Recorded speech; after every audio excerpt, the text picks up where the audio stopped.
You have exactly 30 days to get out of my uncle's vault, or I'll make sure you lose everything, including that baby." Clayton Ashford's voice cut through the Colorado mountain air like a blade. Sarah Mitchell stood frozen in the doorway of the bunker she'd bought for $750, one hand pressed against her swollen belly, the other gripping a letter that promised her $310 million. But the man in the Italian suit wasn't here to congratulate her. He was here to destroy her. Before we continue this incredible story, I invite you to subscribe to the channel and follow Sarah's journey until the very end. And please comment below which city you're watching from. I'm always amazed to see how far these stories travel around the world. Now let's begin. The key wouldn't turn. Sarah Mitchell jammed it into the lock for the third time, her frozen fingers barely able to grip the metal. 7 months pregnant, knee-deep in Colorado snow, 4 hours from anywhere that mattered. "Mama, I can't feel my feet." Emma's voice came from behind her, small and scared. 6 years old. Fever burning through her little body for 3 days now. "I know, baby. Just 1 more minute." Sarah's hands were shaking so hard the key rattled against the lock. Behind her, the Honda Civic sat dead in the snow. 23 years old. 200,000 miles. It had finally given up exactly where she needed it least. "Mama, what if it doesn't open?" Sarah didn't answer. She couldn't. Because if this door didn't open, they would die out here. Simple as that. No phone signal, no neighbors for 12 miles. Temperature dropping every minute. She tried the key again. Nothing. "Please," she whispered. "Please. I just need one thing to go right." 4th try. Something clicked. The sound echoed off the mountainside like a gunshot. Sarah grabbed the handle and pulled with everything she had. The door groaned open, releasing air that smelled like concrete and decades of darkness. "You did it!" Emma stumbled forward through the snow. "Mama, you did it!" Sarah caught her daughter before she fell, lifted her up despite her pregnant belly screaming in protest, carried her across the threshold into the black. The darkness swallowed them whole. But Sarah Mitchell didn't know that 2,000 miles away in a Manhattan law office, a man named Clayton Ashford had just discovered his dead uncle's secret, and he was already making phone calls. 3 months earlier, Sarah's life had been completely different. She remembered the exact moment everything shattered. November 3rd, Tuesday, 2:47 p.m. "You're the pregnant one." Frank DeLuca's voice came from behind her. She was elbow deep in a transmission rebuild, doing work she'd done 1,000 times before. "I'm the one fixing your customer's transmission," Sarah said without turning around. "That's what matters." "Peterson said you were mouthy." "Peterson said I was his best mechanic. 9 years, 114 rebuilds, 0 comebacks." Frank walked around, on to face her. 53 years old, slicked back hair, eyes that looked at women like they were furniture to be appraised. "Peterson's not here anymore. I run things different." Sarah set down her wrench. "Different? How about? I hire my own crew." He pulled an envelope from his jacket. 2 weeks severance, clear out by Friday. Sarah stared at the envelope. "You can't do this. I'm 5 months pregnant." "I can see that." His smile didn't reach his eyes. "That's exactly why I'm doing this. I'll file a complaint, wrongful termination, discrimination. File whatever you want. I've got lawyers, you've got..." He looked at her belly. "Complications." He dropped the envelope on her workbench and walked away. Sarah stood there for a full minute. The transmission sat half rebuilt in front of her. Someone else would finish it now. Someone else would take credit for 9 years of her life. She picked up the envelope. Inside was a check for $1,100. 2 weeks of pay. For 9 years of showing up every single day. That night, Sarah sat at her kitchen table after Emma went to sleep. She made a list of every shop within 30 miles. 27 names. 27 phone calls to make. She started at 8 a.m. the next morning. By noon, she'd called all 27. "Sorry, Sarah, bad timing. We're cutting back for winter. Have you tried the quick lube places?" "I wish I could help, but you know how it is." The quick lube places took one look at her pregnant belly and said they'd call her back. They never did. 2 weeks passed. The severance check was gone. Rent was due in 3 days. Sarah sat across from her landlord in his office. Mr. Patterson. 64 years old. He'd always been fair with her. "I just need another month," she said. "I'm looking for work. I'll catch up." "Sarah, you're already 2 weeks behind." I know, but Emma's in school here. I can't just... I've got bills too." He rubbed his eyes. Look, I'll give you until the end of the month. That's the best I can do. Thank you. Thank you so much. Don't thank me yet. End of the month means end of the month, not a day later. Sarah sold the TV that afternoon. $40 from a pawn shop that smelled like desperation and broken dreams. The couch went next, then the kitchen table, then her grandmother's bed frame, then her tools. The pawn shop owner turned her toolbox over in his hands like it was junk. $300. Those are Snap-on tools, worth $3,000 easy. Then sell them somewhere else. My father gave me those tools. Sarah's voice cracked. He taught me everything I know with those tools. The owner shrugged. That's a nice story. $300. Take it or leave it. Sarah looked at the red toolbox. Remembered her father's hand guiding hers. Remembered him saying, "These will take care of you when I'm gone." He'd been dead for 8 years now. Fine, she whispered. 300. The man counted out bills like he was doing her a favor. End of the month came. Sarah had paid the rent, paid the electricity, paid Emma's school lunch bill. She had $92 left, and a letter under her door. Eviction notice. She read it 3 times before the words made sense. 30 days to vacate. No exceptions, no extensions, no mercy. Emma came home from school that afternoon with a gold star on her spelling test. Look, Mama, I got them all right. Sarah hugged her daughter so tight Emma laughed and squirmed away. What's wrong, Mama? You're crying. Nothing, baby. I'm just proud of you. So proud. That night, Sarah packed everything they owned into garbage bags, loaded them into the trunk of the Civic, told Emma they were going on an adventure. What kind of adventure? The camping kind. In the car. For now? Emma's face fell. She was 6 years old, but she wasn't stupid. Did we lose our house? Sarah knelt down to look her daughter in the eyes. We're going to be okay, I promise. Mama's going to figure this out. Okay? Emma's voice was small. I trust you, Mama. Those 3 words hit Sarah harder than the eviction notice. They drove to the Walmart parking lot that first night, parked between a camper van and a semi. Sarah reclined the front seat and stared at the ceiling while Emma slept in the back. What am I going to do? She had no answer. The first week wasn't so bad. Emma thought it really was an adventure. They ate fast food for breakfast and did homework by dome light and made up stories about the people in other cars. The second week was harder. Emma started asking questions Sarah couldn't answer. When are we going home? Soon, baby. How soon? I don't know yet. Are we poor now? Sarah's heart cracked right down the middle. We're just in between places. It's temporary. Tommy at school says people who live in cars are homeless.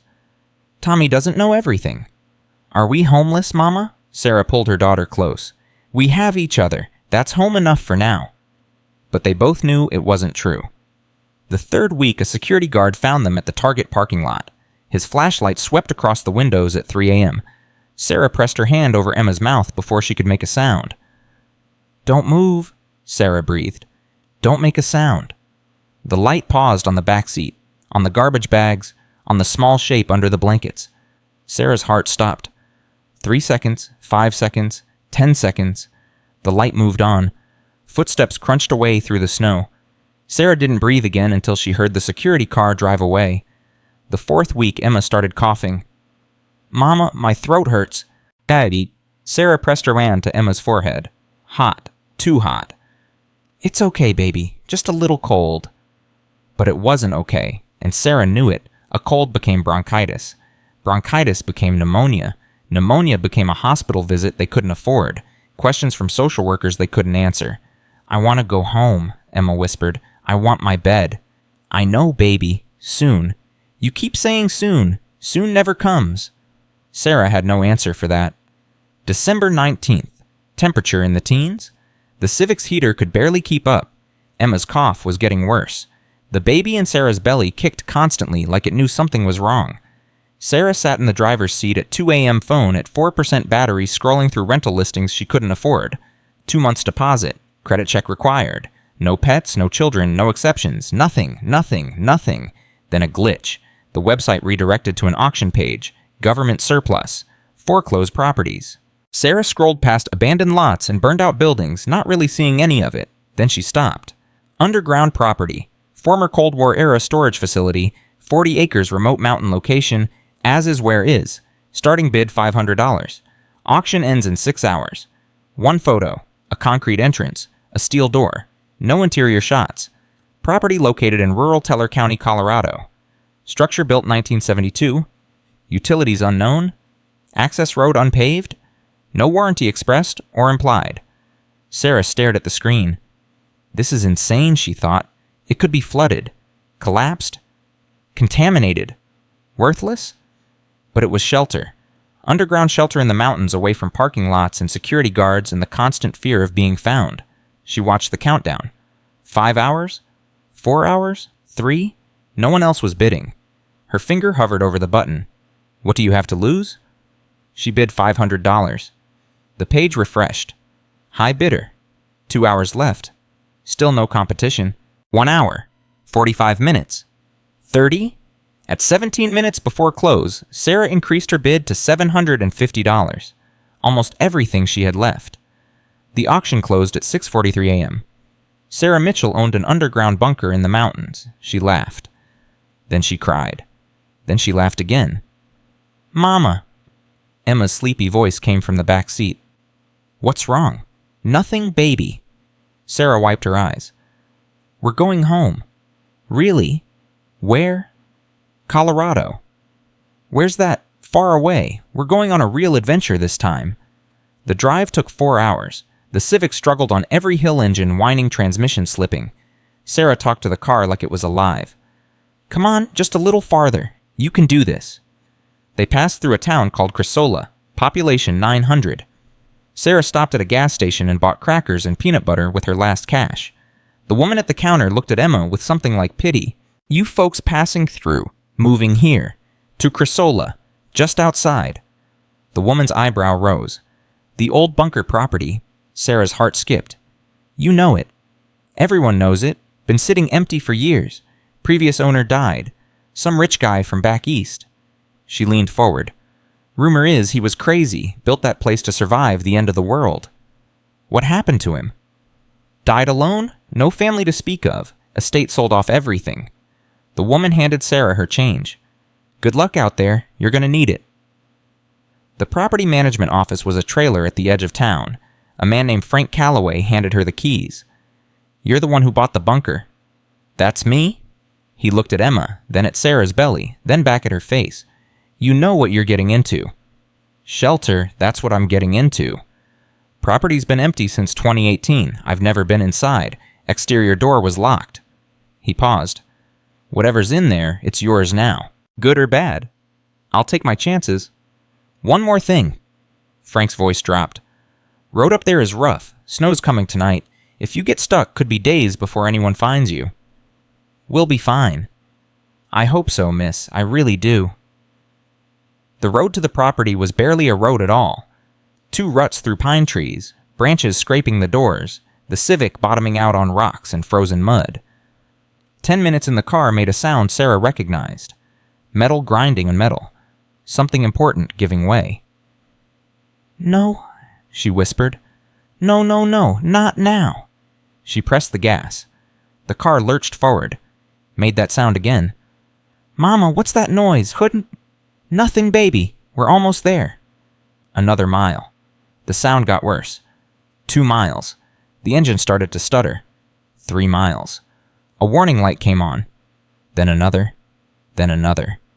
Come on, Sarah begged. Please, just a little more. The trees opened into a clearing. There it was. The bunker entrance. Concrete and steel rising from the mountainside. The Civic shuddered one last time and died. Sarah turned the key. Nothing. Again? Nothing. Is the car broken? Emma asked.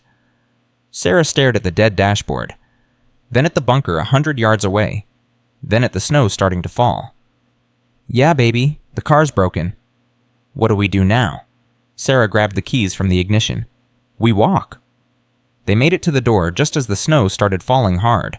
Sarah's hands were so cold she could barely hold the key. She jammed it into the lock, turned it. Nothing. Again, nothing. Open? She whispered. Please, open. Please. 3rd try, 4th try. Mama, I'm scared. It's okay, baby. It's going to be okay. Sarah slammed her palm against the steel door. Tears froze on her cheeks. This was it. This was how they died. In the snow in the mountains, because she'd made a desperate bet that didn't pay off. "Please," she said one more time. She tried the key again. Click. The lock disengaged. Sarah pulled the door open and carried her daughter into the darkness. The first night, Sarah didn't sleep. She lay on a plastic-wrapped mattress she'd found in a bunk room. Emma curled against her chest and listened to silence so complete it felt like being buried alive. What have I done? The bunker was pitch black. Cold. The smell of concrete and abandonment everywhere. Emma coughed in her sleep, hot forehead against Sarah's chest. "Please don't let her get worse, please." Dawn came without sunlight. They couldn't see it from underground. "Mama?" Emma's voice was hoarse. "Where are we?" "Home, baby. We're home now." "It's dark." "I'm going to fix that." Sarah explored by phone flashlight. The battery was at 3%, then 2, then 1. She found the electrical panel just before her phone died. Total darkness. "Mama?" Emma's voice echoed from somewhere in the black. "Mama, where are you?" "I'm here, baby. Don't move. I'm coming back."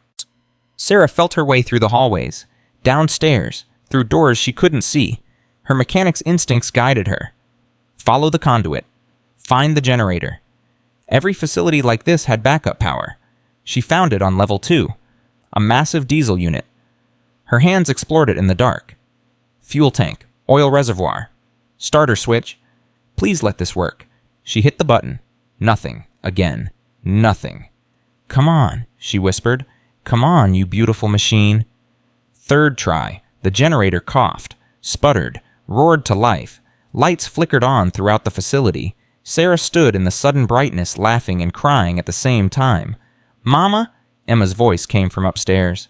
"Mama, it's bright. You did it." Sarah ran back to her daughter, scooped her up, held her tight. "See, baby mama fixed it. Mama can fix anything." The next 3 days, Sarah worked like her life depended on it. Because it did. She got the water running, found the heating system, discovered canned goods in the kitchen expired but sealed. Emma helped where she could, swept floors, made decorations from scraps of paper. "Mama, this is better than the car. Much better, baby." "Are we going to live here forever?" Sarah looked at the concrete walls, the industrial lights, the underground fortress that had saved their lives. "For now. This is home for now." But on December 23rd, Emma found something that changed everything. "Mama, come quick." Sarah ran to level 3, found Emma standing in front of a door she'd never noticed before. Heavy steel, reinforced, a digital keypad glowing red, locked, authorized access only, asset storage. "What's in there?" Emma whispered. Sarah touched the cold steel. Her heart was pounding. "I don't know." She spent 3 days searching for the code. File cabinets, desk drawers, every box she could find. The facility had been built in 1972, bought by a private company called Wintervault Holdings in 1990, owned by a man named Robert Ashford. Sarah searched him on the office computer she'd gotten working. Billionaire, recluse, obsessed with economic collapse. Died August 2018. On Christmas Eve, Emma found a leather journal wedged between maintenance manuals. "Mama, someone wrote in this." Sarah opened it with trembling hands. "Property of Robert Ashford. Private." She read for hours. Ashford's fears, his plans, his obsession with preserving wealth against disaster. On the last page dated July 2018, the code is what matters most. Not money, not metal. The code is family. The code is love. Below that, 071498, July 14th, 1998. Sarah flipped back. Found it. The 10th anniversary of his mother's death. The code was a memorial. Christmas night. Emma slept in the bunk room. Sarah walked to level 3 alone. The keypad glowed red. Waiting. Her fingers trembled over the buttons. 071498. The screen flickered. Red to green. Open. Sarah pulled the door wide. Lights activated automatically. What she saw made her knees buckle. The vault was a cathedral carved into rock. 30 feet high, 100 feet deep, and it was full. Glass cases lined the walls, gold coins catching the light, silver eagles, Morgan dollars from the 1800s, artwork in climate-controlled frames, bearer bonds, stock certificates. Sarah found the master ledger on a central desk.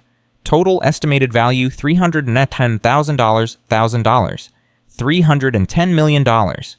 She sat down hard, one hand on her belly, the baby kicking like crazy. At the back of the ledger, a sealed envelope. To whoever finds this. She tore it open. If you're reading this, I'm gone and this facility has passed to new ownership. I hope that ownership is you, the person who solved the puzzle, who cared enough to look. I've spent 33 years filling this vault with wealth I earned but never needed. What a waste. Don't do what I did. Use this wealth. Help people with it. You've already proven you're a survivor. That's exactly the kind of person who should have this. Robert Ashford sat in the vault surrounded by more money than she'd ever imagined, and she cried. She sealed the vault, climbed back to level 1, lay down beside Emma. Everything had changed. Everything. But 2,000 miles away, Clayton Ashford was boarding a plane to Colorado. He'd found his uncle's secret, and he wasn't going to let some homeless woman take what he believed was rightfully his. December 26th, 6:47 a.m. Sarah woke before dawn with her heart pounding. For a moment, she thought she'd dreamed it. The vault, the gold, the letter, $310 million hidden in a mountain. Then she remembered the weight of the ledger in her hands, the smell of old paper, the impossible numbers on that final page. It was real. All of it was real. Emma stirred beside her. "Mama, why are you shaking?" "I'm not shaking, baby." "Yes, you are. Your whole body is shaking." Sarah pressed her hands flat against the mattress. They were trembling so hard she couldn't stop them. "I'm just cold." "The heater's on. It's warm in here." Emma sat up, 6 years old, eyes that saw everything. "Something happened," Emma said. "Something big. I can tell." Sarah pulled her daughter close, held her tight, tried to figure out how to explain something she didn't understand herself. "Mama, you're scaring me." "Don't be scared, baby. Something good happened. Something really, really good." "What?" Sarah took a deep breath. "We're going to be okay. For real this time. We're going to be more than okay." "How do you know?" "Because I found something. Something the man who used to live here left behind." Emma's eyes went wide. "Treasure like pirates?" Sarah laughed. It came out shaky and strange. "Yeah, baby, like pirates. Can I see it?" "Not yet. I need to figure some things out first." "What kind of things?" Sarah didn't have an answer for that. December 26th, 9:15 a.m. Sarah stood in front of the vault door again. Part of her still didn't believe it. Part of her expected to enter the code and find an empty room, a hallucination, a desperate dream her starving mind had invented. 071498. The lock clicked. The door swung open. It was still there. All of it. The glass cases, the gold coins catching the light, the artwork, the safety deposit boxes lining the walls floor to ceiling. Sarah walked through slowly this time, really looking, really seeing. One case held coins she recognized from her father's old collection magazines. American eagles, Canadian maple leafs, South African Krugerrands, each one worth thousands of dollars. Another case held paper money so old it looked like it belonged in a museum. Confederate bills from the Civil War, notes from countries that didn't exist anymore. The artwork made her breath catch. She didn't know much about art, but she knew these weren't prints. These were originals. Signed, dated, real. She opened one of the safety deposit boxes at random. Gold bars, 3 of them, heavy in her hands, cold and solid and impossibly real. Sarah set them back carefully, closed the box, walked to the central desk. The ledger was still there. She opened it to the final page again. Total estimated value $310,000. She needed help, professional help, the kind of help that understood property law and inheritance and whether what she'd found was actually legally, truly hers. But who could she trust? December 26th, 11:30 a.m. Sarah drove the property management company's loaner truck into Crasola. Frank Calloway had offered it when she'd explained her car had died. Didn't ask questions. Just handed over the keys and said, "Bring it back when you can." Small-town kindness. Sarah had almost forgotten it existed. The gas station woman, Ruby, according to her name tag, looked up when Sarah walked in. "Back so soon? Everything okay at the bunker?" "Everything's fine. Better than fine." Sarah hesitated. "I need a lawyer, property lawyer, someone good, someone who can keep their mouth shut." Ruby's eyebrow rose. "That's a specific request. It's a specific situation." Ruby studied her for a long moment. Then she reached under the counter and pulled out a worn business card. "Michael Brennan, Colorado Springs. He handled my divorce 15 years ago. My ex-husband had money and lawyers and connections. Michael made sure I got what was mine. She slid the card across the counter. Tell him Ruby sent you. He'll treat you right. Thank you. Don't thank me yet, honey. Whatever you found out there, I hope it's worth the trouble that's coming. Sarah's blood went cold. What do you mean? Ruby shrugged. Rich people don't leave things behind by accident. And when money's involved, there's always trouble. December 27th, 2:15 p.m. The law office of Michael Brennan sat above a bakery on T. John Street in Colorado Springs. Sarah climbed the stairs with Emma's hand in hers. The smell of cinnamon rolls filled the stairwell. Her stomach growled. She couldn't remember the last time she'd eaten a real meal. The receptionist looked up. Can I help you? I need to see Mr. Brennan. My name is Sarah Mitchell. Ruby from Crasola sent me. Something shifted in the receptionist's expression. One moment. 2 minutes later, Sarah was sitting across from Michael Brennan himself. He was mid-50s, gray-streaked hair, reading glasses on a chain around his neck. His hands looked like they'd done more than shuffle papers, calloused and weathered the hands of someone who'd worked with tools before he'd worked with law. Ruby doesn't send people to me unless it's serious, Michael said. What's going on? Sarah pulled the manila folder from her bag. Inside was everything she'd gathered. The deed, the auction records, photographs she'd taken with her phone, Ashford's letter, pages from the master ledger. I need you to look at this. Tell me if it's real. Tell me if it's mine. Michael opened the folder. He read for 20 minutes, without speaking, occasionally made notes on a yellow legal pad. His eyebrows rose when he got to the vault photos. He lingered longest on Ashford's letter, reading it twice. Finally, he removed his glasses. Miss Mitchell, I need to ask you something directly. Is any of this illegal? Are you in danger? Should I be concerned about how you acquired this property? No, I bought it legally at a government auction. Everything I've shown you is exactly how I found it. And you had no prior knowledge of what was inside. I was looking for shelter. I was living in my car with my daughter. I was desperate. Michael studied her face. Then he looked at Emma, who was coloring quietly in the corner. All right, I believe you. He closed the folder. I need an hour to research case law. Can you wait? Yes. There's a cafe downstairs. Get something to eat. You look like you need it. Sarah and Emma ate sandwiches at a table by the window. Emma chattered about the drawings she was making. Sarah barely heard her. $310 million. It couldn't be real. Things like this didn't happen to people like her. An hour later, Michael called them back upstairs. Okay, I've consulted with 2 colleagues and reviewed Colorado property law, estate law, and auction law. He leaned forward. Here's what I can tell you. The good news first. The property is legally yours. You purchased it at a legitimate auction. Everything within the property boundaries at time of transfer becomes yours. That's standard real estate law. Sarah's hands gripped the armrests. And the bad news? The more complex question is whether Robert Ashford's estate can make a claim that this vault represents assets they didn't know about. Can they? I researched the estate settlement. It was completed in 2019. Everything was liquidated or donated.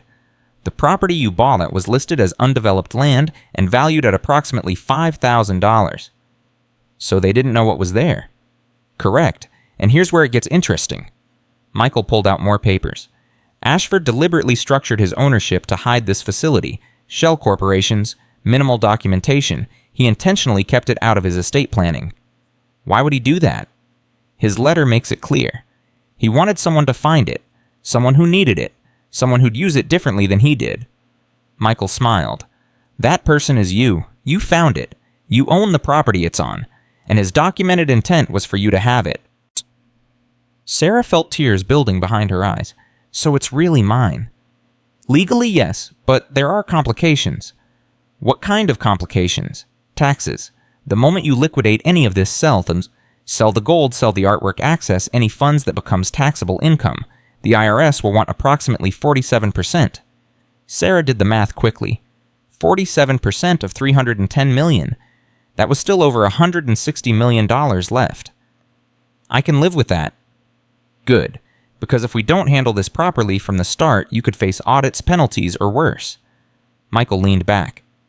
I charge $250 an hour, but for something like this, I'm willing to work on contingency, 5% of whatever we successfully establish as your legal assets. 5%? It's fair compensation for the work involved, and it ensures my interests align with yours. But Sarah thought about the $750 she'd paid for the bunker, about the $50 she had left. about the $310 million sitting in a vault in a mountain. Contingency is fine. When can we start? Right now. December 28th, 8:45 a.m. Sarah was at the bunker organizing the vault when she heard a sound that made her blood freeze. A car engine, coming up the access road. No one knew she was here. No one except Frank Calloway and Ruby and Michael Brennan, and none of them would show up unannounced. Sarah grabbed Emma and moved her to the bunk room. "Stay here, baby. Don't come out until I say it's safe." "Mama, what's wrong?" "Probably nothing. Just stay here." Sarah walked to the bunker entrance. Her heart was pounding so hard she could feel it in her throat. A black Mercedes SUV pulled into the clearing. Expensive.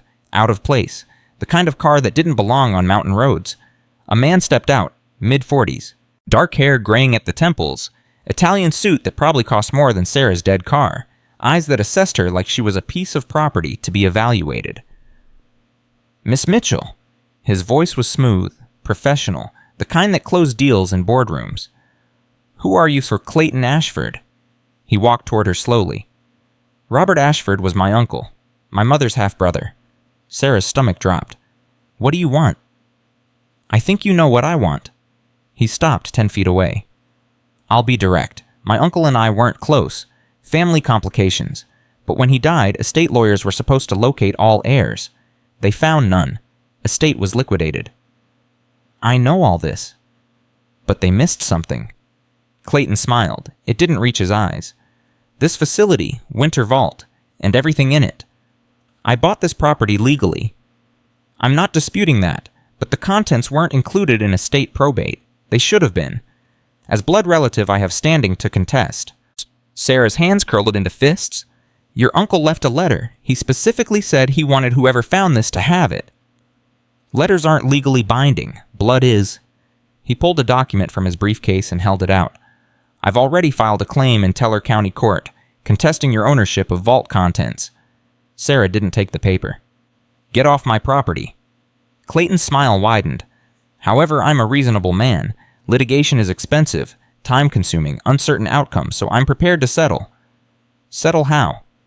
"Give me 80%. You keep 20 for your trouble. That's still over $60 million, Miss Mitchell. More than enough for a comfortable life. And you avoid a legal battle you might lose." Sarah stared at him at his expensive suit, his cold eyes, his smug certainty that she would fold. "I need to talk to my lawyer." "You do that." He handed her a business card. "My attorney's information is on the back. Have your lawyer call mine. Let's resolve this civilly." He turned to walk back to his car, then paused. "Oh, and Miss Mitchell, I'd advise against liquidating any assets before this is settled. Could be construed as intent to defraud rightful heirs." He drove away. Sarah stood in the snow holding the business card, shaking with anger and fear. Everything she'd found. Everything Ashford had intended for her, threatened by a man claiming blood gave him rights. December 28th, 10:30 a.m. "Don't respond to anything without consulting me first." Michael's voice was sharp through the phone. Sarah had called him the moment Clayton left. "He filed a claim already. How did he even know about—" "Property auctions are public record. Anyone can look them up. And if he's been monitoring his uncle's estate settlements, he would have noticed when this property sold." "Can he actually take it from me?" "That depends on several factors. Colorado law does favor blood relatives in some inheritance disputes. But Ashford's letter is strong evidence of intent. And if there's any documentation of estrangement or disinheritance, Clayton's case falls apart. How do we find that? I'll start digging. In the meantime, don't talk to Clayton again without me present. Don't liquidate one thing and document everything. Photograph the vault, catalog every item. We need a complete record." "How long do we have?" "His filing gives us 30 days to respond. That's not much time." Sarah looked at Emma, who was watching her with worried eyes. "Then we'd better get to work." December 30th, 3:17 p.m. The appraisers started arriving. Michael had arranged everything. Non-disclosure agreement signed before anyone even learned the location. A rare coin expert from Denver. An art authenticator from Santa Fe. A precious metals assayer from Phoenix. One by one, they descended into the vault. Spent hours, sometimes days, examining contents. Emerged with documentation that made Sarah's head spin. The coin expert finished first. "Miss Mitchell, I've been doing this for 30 years. I've never seen a private collection like this." "What's it worth?" He consulted his notes. Authenticated value $53.8 million. Sarah had to sit down. That's higher than the original estimate. Significantly, several pieces have appreciated since the last assessment, and there are coins here that the original appraiser apparently didn't recognize. He shook his head. The 1894 S. Barber dime alone is worth over $2 million. One dime. There are only 24 known to exist. Your uncle, the previous owner, he knew what he was collecting. He was very, very careful. The art authenticator took 3 days. When she emerged, her hands were shaking. I need to make some phone calls, verify provenance, but if these are authentic, and I believe they are, you're looking at $38.2 million. Minimum. Minimum. There's the Winslow Homer watercolor in there that could break auction records. I've never seen one in this condition outside a museum. Sarah pressed her hand against her belly. The baby kicked hard. Thank you. Miss Mitchell, do you understand what you have? This isn't just wealth. This is a collection, a life's work. Whoever built this knew exactly what they were doing. I'm starting to understand that. January 3rd, 9:22 a.m. The forensic accountant finished his analysis of the bearer bonds and stock certificates. The number made Sarah's legs give out. $167.4 million. The original estimate was conservative. The accountant adjusted his glasses. Several of those tech stocks have split multiple times since purchase. The Amazon shares alone are worth over $40 million now. $40 million from Amazon stock.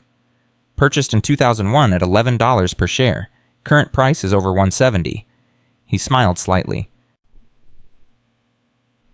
Robert Ashford was either very lucky or very smart, probably both. Michael arrived an hour later with the complete tally. Final authenticated value $327.6 million. Sarah stared at the number on the paper. That's $17 million more than the original estimate. Market appreciation, conservative initial valuations. It happens. Michael set down his briefcase. Sarah, you're going to be one of the wealthiest women in Colorado, assuming we win this case. What are our chances? Better than I thought. I found something. Sarah's heart jumped. What? Michael pulled out a document. Robert Ashford's archived legal files. His attorney kept copies of everything, including this. He handed her a letter, notarized, dated April 12, 2016. Sarah read it out loud. My half-sister Diane has contacted me after 40 years. She claims she wants reconciliation. I know it's about money, it always is with her. I want it on record Diane and her descendants are to receive nothing from my estate. I specifically and explicitly disinherit Diane Ashford and all her heirs. Sarah looked up. Clayton's mother. Clayton's mother. Robert knew about her. He chose to cut her line out completely. Michael smiled. This is a legally binding disinheritance, filed with the Colorado Bar Association, notarized and witnessed. Clayton's case just fell apart. Sarah felt tears running down her face. It's really mine. It's really yours. But the celebration didn't last long. January 4th, 11:45 a.m. Sheriff Wade Harrison showed up at the bunker. Sarah heard the car and felt that familiar spike of fear. But this time, it wasn't a Mercedes. It was a county sheriff's vehicle. Miss Mitchell? The sheriff was early 50s, weathered face, sharp eyes. Need to ask you some questions. About what? I've been getting inquiries about your situation here. You bought this property for $750. That's public record. He pulled out a notebook. Now I'm hearing about you hiring appraisers, lawyers, experts. Anonymous donations showing up around town. Sarah's blood went cold. Anonymous donations? The school district got $50,000 last week. Community center got $30,000. Library got $25,000. All anonymous. All in cash. Sarah had made those donations. She'd wanted to help. Had thought she was being careful. Where's this money coming from, Miss Mitchell? I found valuable items left behind by the previous owner. I'm working with a lawyer to properly report everything. How valuable are we talking? I'd rather not say until my lawyer advises me. Wade closed his notebook. Miss Mitchell, I'll be direct. I don't know if you found treasure or stumbled into something illegal, but I need to verify nothing criminal is going on. I'll be conducting an inquiry. Expect more questions. He drove away. Sarah's hands were shaking again. She called Michael immediately. The donations were a mistake, Michael said. We should have waited until everything was documented. I was trying to help. I know, but now we have the sheriff asking questions. And if the sheriff is asking questions, the IRS won't be far behind. The IRS? Large unexplained income triggers automatic flags. They have computer systems that track this stuff. Michael sighed. We need to accelerate our timeline. Get everything documented before anyone can claim you're hiding something. How long do we have? Days, maybe a week. January 6th, 2:30 p.m. Margaret Voss from the IRS arrived in a dark pantsuit with a government ID and eyes that missed nothing. Miss Mitchell, I'm with the Criminal Investigation Division. Criminal Investigation. May I come in? Sarah called Michael first. He was an hour away. She asked Margaret to wait. The IRS agent agreed. Sat in the common room for 60 minutes, examining everything with professional curiosity, taking notes, missing nothing. When Michael finally arrived, Margaret got straight to business. Mr. Brennan, your client is in an unusual situation. We've been alerted to potential unreported income, large asset liquidation without proper documentation. My client hasn't liquidated any assets yet. We're in the process of properly documenting everything for tax filing. Yet she's made donations totaling over $100,000. Where did that money come from? Michael nodded at Sarah. Go ahead. Personal savings from before I bought the property. Margaret's expression didn't change. Miss Mitchell, your tax returns for the past 3 years show income of $42,000, $39,000, and $0. Last year you reported 0 income. How do you have $100,000 in savings? Are you charging my client with something? Not yet, but we'll be conducting an audit. I expect full cooperation and complete documentation. Margaret handed Sarah a thick packet of forms. Fill these out. Provide documentation for all income and expenditures for the past 5 years. She stood to leave, then turned back. Tax evasion is a federal crime, Miss Mitchell. I'm sure you understand the seriousness. She left.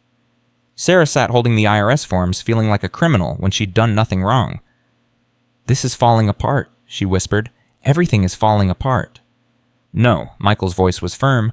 This is pressure. They're testing you, testing us. We're going to document everything, file everything properly, and prove there's nothing to hide. And if they don't believe us, they will, because we're telling the truth. But Sarah could see the worry in his eyes. January 10th, 8:00 a.m. The court summons arrived. Clayton Ashford versus Sarah Mitchell, Teller County Courthouse, January 24th. Hearing to determine rightful ownership of assets contained within the Winter Vault property. Sarah read it 3 times. 2 weeks. She had 2 weeks to prove that $327 million belonged to her and not to a man with expensive lawyers and blood connections. We're ready, Michael said when she called him. I have the disinheritance letter. I have Ashford's documented intent. I have your purchase records. Clayton's case is weak. Then why am I so scared? Because a lot is riding on this. But Sarah, listen to me. You're going to walk into that courtroom, tell your story, and let the evidence speak for itself. That's all you have to do. What if it's not enough? It will be. Sarah wished she could believe him. January 14th, 6:30 p.m. Emma found Sarah crying in the vault. Mama, why are you sad? Sarah wiped her eyes quickly. I'm not sad, baby, just tired.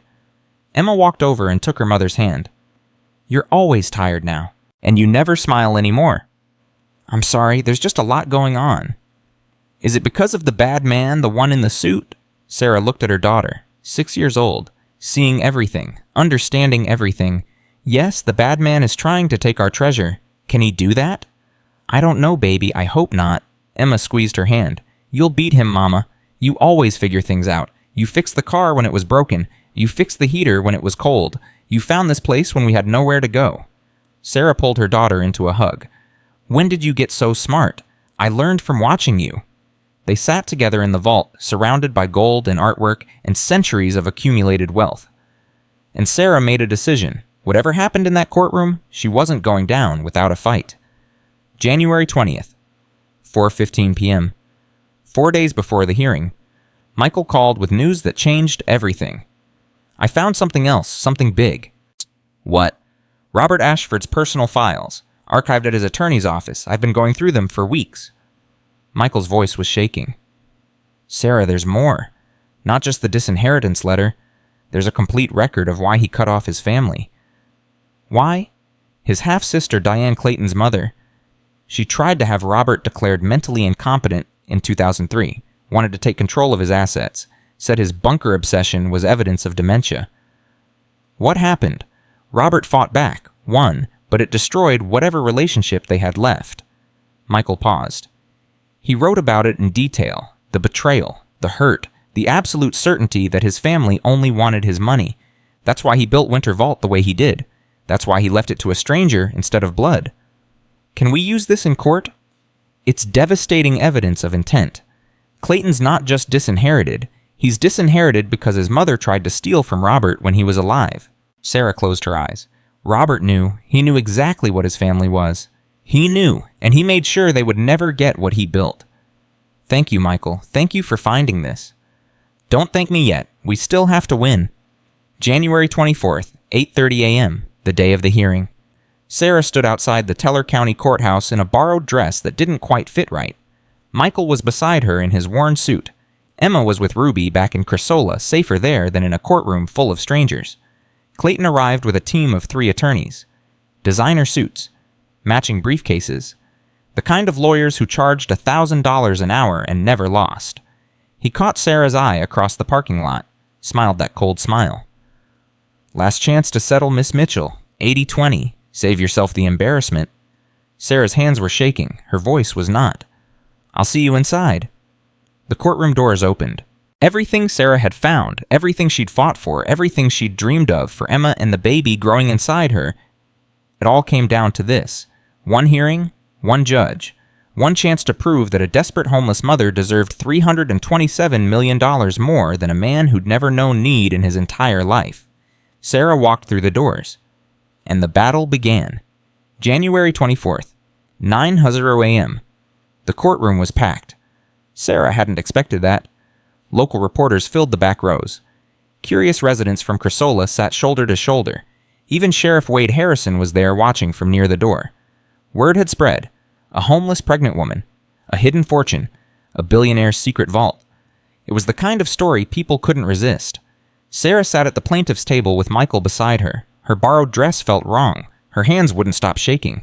The baby kicked constantly like it sensed her fear. Across the aisle, Clayton Ashford sat with his 3 lawyers. He looked relaxed, confident, like this was just another business meeting he expected to win. All rise. Judge Martha Kerrigan entered. 60 years old, gray hair pulled back, rimless glasses. She'd been on the bench for 22 years, and her reputation was simple. She didn't tolerate nonsense. Be seated. She opened the file in front of her. This is case number 2024 CVs 47, Clayton Ashford versus Sarah Mitchell, hearing to determine ownership of assets contained within the Winter Vault property. She looked up. Mr. Sutherland, you're representing the plaintiff. You may begin. Richard Sutherland rose from Clayton's table. Tall, silver hair, the kind of polish that came from decades of expensive courtrooms. Thank you, Your Honor. He walked toward the center of the room like he owned it. This case is simple. Robert Ashford, a man of considerable wealth and eccentric habits, died in August 2018. His estate was settled according to Colorado law. All known assets were liquidated or distributed. The process was thorough, proper, and complete. He paused for effect. Or so everyone thought. Sarah's stomach tightened. What no one knew, what the estate lawyers never discovered, was that Robert Ashford had been hiding assets. Significant assets. $327 million in gold artwork, currency, and investments, hidden in an underground facility in Teller County. Sutherland turned to look at Sarah. Miss Mitchell purchased that property at auction for $750. She claims everything inside now belongs to her. He shook his head. But hidden assets don't transfer with property sales. They remain part of the deceased's estate. They belong to the rightful heirs. Objection, Michael stood. There are no rightful heirs. Robert Ashford died without children or spouse. There are blood relatives, Sutherland countered. My client Clayton Ashford is Robert's nephew. His mother Diane Ashford was Robert's half-sister. Judge Kerrigan raised her hand. Save your arguments for testimony. Mr. Sutherland, call your first witness. The plaintiff calls Clayton Ashford to the stand. January 24th, 9:17 a.m. Clayton walked to the witness stand with the confidence of a man who'd never lost anything important. Mr. Ashford, Sutherland began, please describe your relationship with your Uncle Robert. We were family. Clayton's voice was smooth, practiced. Different generations, different lifestyles, but family nonetheless. My mother always spoke highly of him.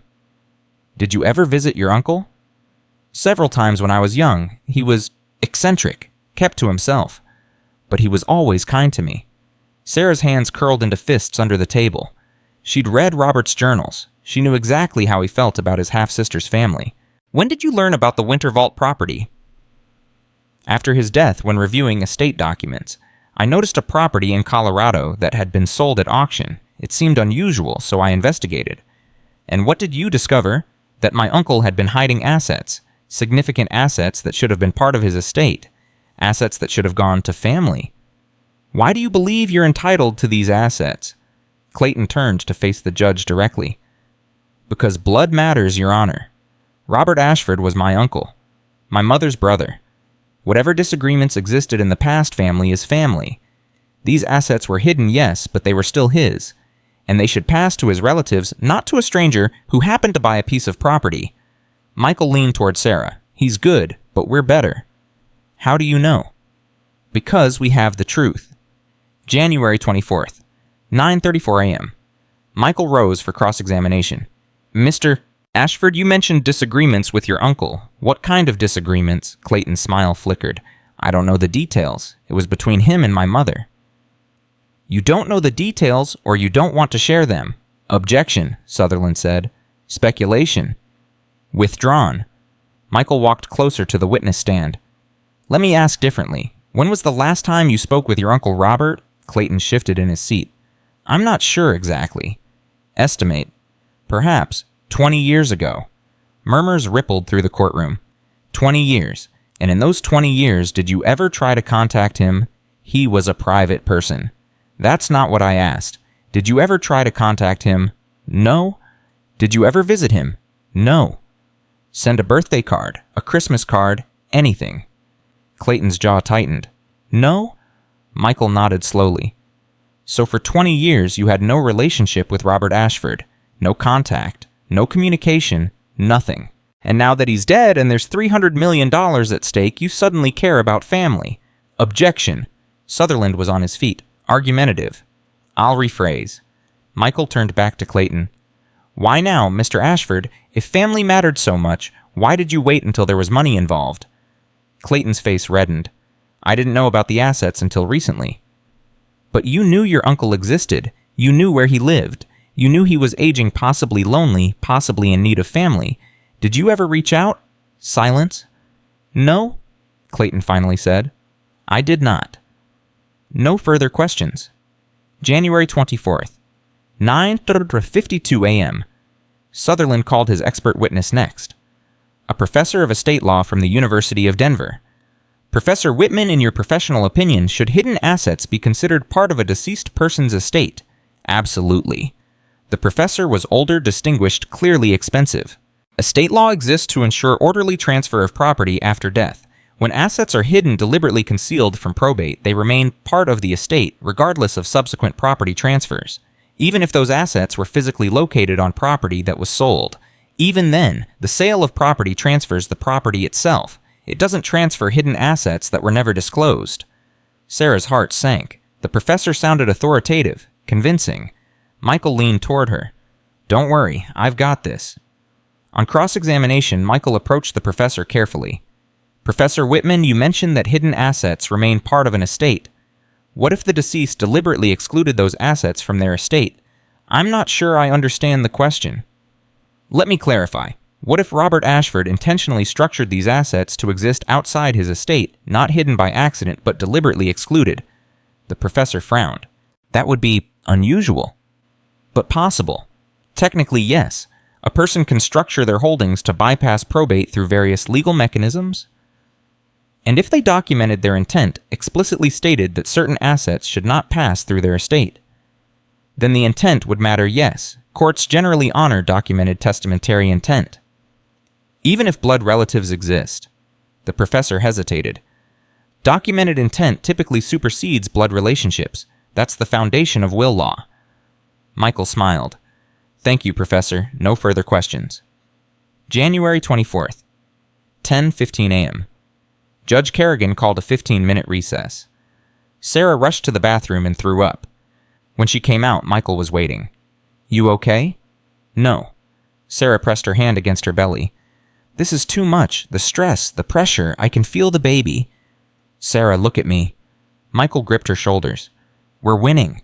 The professor just admitted that documented intent matters more than blood. That's our whole case. But Clayton's lawyers are so polished, so professional, and you're just a mother fighting for her children. That's the most powerful thing in any courtroom." Michael's voice softened. "When you take the stand, tell the truth. Tell your story. Let the judge see who you really are." "What if it's not enough?" "It will be, I promise." Sarah wished she could believe him. January 24th, 10:38 a.m. The defense calls Sarah Mitchell to the stand. Sarah's legs felt like water as she walked forward. Every eye in the courtroom followed her. Clayton's cold gaze, the reporter's hungry stares, the judge's careful assessment. She sat down, placed her hands in her lap to hide their shaking. "Miss Mitchell," Michael began, "please tell the court how you came to purchase the Winter Vault property." Sarah took a breath. "Start at the beginning. Tell the truth." "I was homeless." The word hung in the air. "My daughter Emma and I were living in our car, had been for 6 weeks. I'd lost my job, then my apartment. I was 7 months pregnant, with no money, no family, no options." "How did you find the property listing?" "By accident. A website glitch. I was looking for rental listings at 2 in the morning and somehow ended up on a government auction site." Sarah's voice steadied as she spoke. "I saw the listing. Underground property, Cold War era, starting bid $500, no interior photos, no details, just GPS coordinates and a warning that utilities were unknown. Why did you bid on it? Because I was desperate, because it was the only shelter I could afford, because my daughter was getting sick and I had nowhere else to go." "Did you know about the vault?" "No, I had no idea. I thought I was buying an abandoned bunker, a place to keep my kids warm through the winter." Michael walked closer. "Tell the court what happened when you arrived at the property." Sarah described everything: the frozen key, the dead car, Emma's fever, the moment the lock finally clicked and they stepped into darkness. "I didn't sleep that first night," she said. "I lay in the dark with my daughter and wondered if I'd killed us both, if I'd brought her to the middle of nowhere to die." "But you didn't die." "No. The next morning I started working. I'm a mechanic, was a mechanic. I know how systems work. I found the generator, got the power running, found the water system, made the place livable." "And the vault?" "Emma found the door. December 23rd, a steel door with a digital keypad, locked." "How did you get it open?" "I searched. For 3 days, I went through every file, every drawer, every box. I found a journal, Robert Ashford's journal. He wrote about his fears, his plans, his reasons for building Winter Vault." Sarah's voice cracked. "And he wrote about the code, a memorial to his mother, the date she died." "What happened when you opened the vault?" Sarah paused. Remembered the lights coming on, the gold catching the light, the impossible numbers in the ledger. "I cried. I sat down on the floor and cried because I couldn't believe it was real." January 24th, 11:02 a.m. Sutherland rose for cross-examination. "Miss Mitchell, you claim you had no knowledge of what was inside the property when you purchased it." "That's correct." "And yet you bid $750, nearly all the money you had, on a property sight unseen. That seems reckless." "I was homeless with a sick child and a baby coming. Reckless was my only option." "Or perhaps you knew more than you're admitting." "Objection," Michael said. "Speculation." "I'll rephrase." Sutherland moved closer. "Miss Mitchell, did anyone tell you about Robert Ashford before you bid on the property?" "No." "Did anyone suggest there might be value hidden there?" "No." "Dick, you expect us to believe this was pure luck? Like that you, a homeless, unemployed single mother, just happened to stumble onto $300 million? Sarah met his eyes. "I expect you to believe the truth. I was desperate. I found a listing. I took a chance. Everything else followed from that." "A very convenient story." "It's not a story. It's my life." Sutherland smiled. It wasn't kind. "Let's talk about your finances, Miss Mitchell. Since discovering this vault, you've made substantial anonymous donations around Teller County. Over $100,000. I wanted to help the community. With money you hadn't yet legally established as yours. Sarah hesitated. You thought you could start spending before anyone asked questions, before anyone investigated whether this fortune was actually yours to spend. That's not... The IRS is investigating you, isn't that correct? They're conducting an audit because of the donations, but I'm cooperating fully. An audit, Criminal Investigation Division. Sutherland turned to the judge. Your Honor, this woman has been spending money that may not belong to her. She's under federal investigation, and she expects us to believe she innocently stumbled onto a fortune. Sarah's face burned. I made a mistake with the donations. I should have waited, but that doesn't change how I found the vault or what Robert Ashford wanted. What Robert Ashford wanted? Sutherland laughed. And how do you know what he wanted? Because he told me. The courtroom went quiet. He left a letter, in the vault, addressed to whoever finds this. He explained everything. Why he built it, why he hid it, why he wanted a stranger to have it instead of family. Sutherland's smile faltered slightly. A letter anyone could have written. A letter in his handwriting, dated, notarized, explaining that he deliberately excluded his family because they only wanted his money. Sarah looked directly at Clayton. He knew exactly what his relatives were, and he made sure they'd never get what he built. January 24th, 11:31 a.m. Michael called his next witness. The defense calls David Melbourne to the stand. An older man walked forward, 70 years old, distinguished, former attorney. Mr. Melbourne, what was your relationship with Robert Ashford? I was his personal attorney for 31 years, from 1987 until his death in 2018. Did Mr. Ashford ever discuss the Winter Vault facility with you? Extensively. I helped him structure the shell corporations that owned it. I advised him on how to keep it separate from his official estate. Why did he want it separate? Melbourne looked at Clayton. Because of his family. The courtroom stirred. Please explain. In 2003, Robert's half-sister Diane, Mr. Clayton Ashford's mother, attempted to have Robert declared mentally incompetent. Gasps from the gallery. What was the basis for this attempt? She claimed his interest in emergency preparedness, the bunkers, the survival planning was evidence of dementia. She wanted control of his assets. What happened? Robert fought back. We went to court. He was examined by 3 independent psychiatrists. All 3 confirmed he was fully competent. The case was dismissed. How did this affect Robert's relationship with his family? Melbourne's voice hardened. It destroyed it. Robert felt utterly betrayed. His own sister tried to have him declared insane so she could take his money. He never spoke to her again. Did he take any legal action as a result? Yes, in 2016 he filed a formal disinheritance document with the Colorado Bar Association. I have a copy here. Michael took the document and approached the judge. Your Honor, this is a notarized letter from Robert Ashford dated April 12, 2016. It explicitly disinherits Diane Ashford and all her descendants from his estate. Judge Kerrigan read the document carefully. Mr. Melbourne, is this Robert Ashford's signature? It is. I witnessed it myself. And this letter was properly filed. Yes, Your Honor. With the Bar Association and with my office, Robert wanted no ambiguity about his wishes. January 24th, 11:58 a.m. The courtroom erupted. Reporters scribbled frantically. Spectators whispered to each other. Clayton's face had gone pale. Sutherland stood. Your Honor, we question the authenticity. The document is notarized and filed with the Bar Association, Judge Kerrigan interrupted. If you wish to challenge its authenticity, you'll need to provide evidence. Do you have any? Sutherland hesitated. We would need time. You've had time. This hearing was scheduled 3 weeks ago. The judge's voice was sharp. Mr. Melbourne, in your professional opinion, what was Robert Ashford's intent regarding the Winter Vault assets? His intent was crystal clear, Your Honor. He wanted the vault discovered by someone who needed it, someone desperate enough to buy an abandoned bunker site unseen, someone who would use the wealth differently than he had. Not by family, especially not by family. The disinheritance document makes that explicit. He specifically and intentionally excluded his blood relatives. Judge Kerrigan turned to Clayton's table. Mr. Sutherland, do you have any other witnesses? Sutherland conferred with his team, whispered urgently, shook his head. No, Your Honor. Mr. Brennan? Michael stood. One more piece of evidence, Your Honor. Robert Ashford's personal journal recovered from the Winter Vault facility. He handed the leather-bound book to the judge. The relevant entry is dated July 10, 2018, 1 month before his death.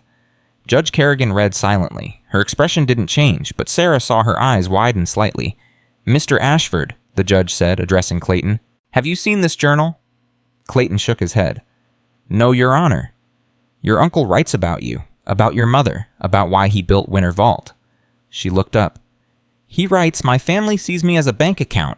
They've made that clear. When I'm gone, they'll fight over scraps like wolves. But they won't find Winter Vault. That's for someone else. Someone who knows what it means to have nothing. Someone who will understand." The courtroom was silent. "He also writes," the judge continued, "the code is family. The code is love, but not blood family. The family you choose, the family you build. That's what matters." January 24th, 12:27 p.m. Judge Kerrigan called another recess. 30 minutes. Sarah couldn't eat, couldn't sit, couldn't stop her hands from shaking. Michael found her in the hallway. "We've got this. The disinheritance letter, the journal, Melbourne's testimony. Clayton's case is destroyed." "Then why do I feel like I'm going to pass out?" "Because $300 million is a lot to process." Michael squeezed her shoulder. "But Sarah, listen. Whatever happens in there, you've already won. You found shelter when you had nothing. You kept your daughter alive. You're going to give birth to a healthy baby. That's winning. Everything else is just numbers." Sarah pressed her hand against her belly. The baby kicked. "I want the numbers too," she admitted. "I want to give Emma a life I never had. I want to help people who were like me. I want to prove that desperate people deserve second chances." "Then let's go get you those numbers." January 24th, 1:05 p.m., court reconvened. Judge Kerrigan took her seat. The courtroom fell silent. "I've reviewed all evidence and testimony presented today. This case involves a substantial fortune and significant legal questions about property rights, estate law, and documented intent." Sarah gripped the edge of the table. "The plaintiff, Clayton Ashford, argues that assets hidden by his uncle should revert to blood relatives through standard inheritance law." The judge turned to Clayton. "That argument fails for multiple reasons." Sarah's heart stopped. First, Robert Ashford was mentally competent and legally entitled to dispose of his assets however he chose. The 2003 competency case confirms this. Second, Robert Ashford explicitly and legally disinherited the plaintiff's family line. The 2016 document is properly notarized, filed, and authenticated. Third, Robert Ashford's documented intent through his letter, his journal, and his attorney's testimony makes clear that he wanted Winter Vault discovered by a stranger not claimed by family. The judge looked at Sarah. "Miss Mitchell purchased this property legally at a government auction. She explored it, restored it, and discovered its contents through her own effort and ingenuity. She is exactly the kind of person Robert Ashford described in his writings." Sarah couldn't breathe. "Therefore, I rule in favor of the defendant Sarah Mitchell. All assets contained within the Winter Vault facility are her legal property. The plaintiff's claim is dismissed with prejudice." The gavel fell. Sarah heard the sound from very far away. Michael was saying something. People were moving. Clayton was shouting at his lawyers. But Sarah couldn't process any of it. She'd won. It was really hers. All of it. January 24th, 1:23 p.m. The courthouse steps were chaos. Reporters surrounded Sarah the moment she stepped outside. Microphones thrust toward her face. Cameras flashing. "Miss Mitchell, how does it feel to win $300 million?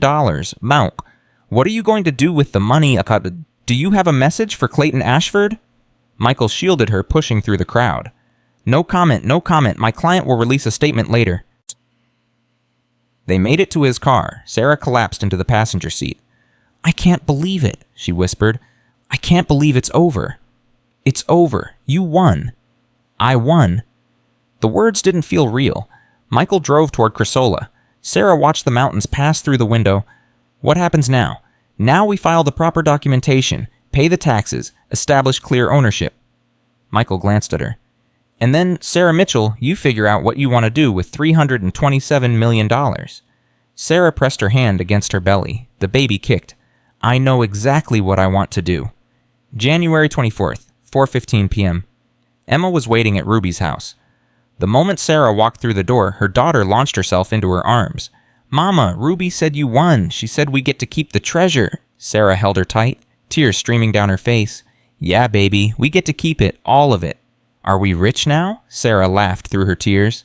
"Yeah, baby, we're rich now. Really, really rich, like princesses. Richer than princesses. Emma pulled back her face, suddenly serious. Does that mean we have to move away from the bunker? I like the bunker. We can stay wherever you want, baby. We can live anywhere in the world. Emma considered this. I want to stay here, with Ruby, and the mountains, and our hobbit hole. Sarah looked at Ruby, who was watching them with tears in her own eyes.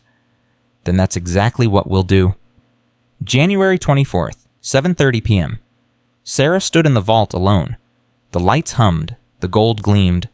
The artwork watched her from climate-controlled frames. $327 million. Hers. She thought about the parking lots. The cold nights. Emma asking when they were going home. She thought about Frank DeLuca firing her because she was pregnant. The pawn shop owner giving her $300 for her father's tools. The eviction notice that had felt like a death sentence. She thought about Robert Ashford dying alone, hoping someone desperate would find his life's work and use it better than he had. I won't waste it, Sarah said to the empty vault. I promise. I won't do what you did. I'll help people. I'll build something that matters. The vault didn't answer, but somehow Sarah felt like Robert Ashford was listening. January 24th, 9:45 p.m. The phone rang as Sarah was putting Emma to bed. Miss Mitchell, a voice she didn't recognize. Female, professional. Who is this? My name is Patricia Ashford. I'm Clayton's wife.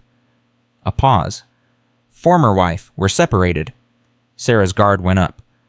What do you want? To apologize. For what my husband tried to do to you. You're apologizing for him. I'm apologizing because he won't. Because he's already talking to other lawyers.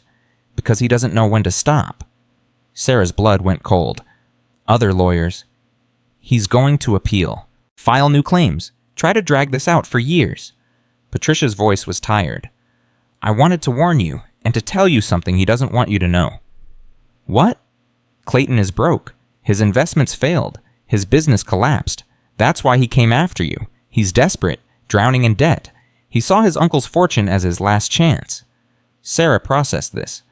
Why are you telling me? Because I have 2 children with that man, and I want them to grow up knowing that their mother tried to do the right thing, even when their father wouldn't. Silence stretched between them. Thank you, Sarah finally said, for the warning. Good luck, Miss Mitchell. You're going to need it. The line went dead. Sarah stood in the dark phone in her hand, realizing that winning the hearing wasn't the end. It was just the beginning. January 25th, 8:00 a.m. Michael called first thing in the morning. We have a problem. I know. Clayton's wife called me last night. His wife. Soon-to-be ex-wife. She said he's going to appeal, file new claims, drag this out. Michael was quiet for a moment. She's right. I got served an hour ago. Clayton filed an appeal with the state court. He's claiming the judge was biased, that the evidence was fabricated, that you manipulated the system. Sarah closed her eyes. How long can he keep this going? Years if he's determined enough. Appeals, counter-appeals, motions, hearings. The legal system can be a weapon if you have enough money and anger. He doesn't have money. His wife said he's broke. Then he's borrowing from someone, or working on contingency with lawyers who smell a payday. Michael's voice hardened. Sarah, this isn't over. Not even close. Clayton is going to keep coming until he has nothing left, and he's going to try to make you miserable every step of the way. Sarah looked at Emma, who was eating breakfast at the kitchen table. Oblivious, happy. Then we fight, Sarah said.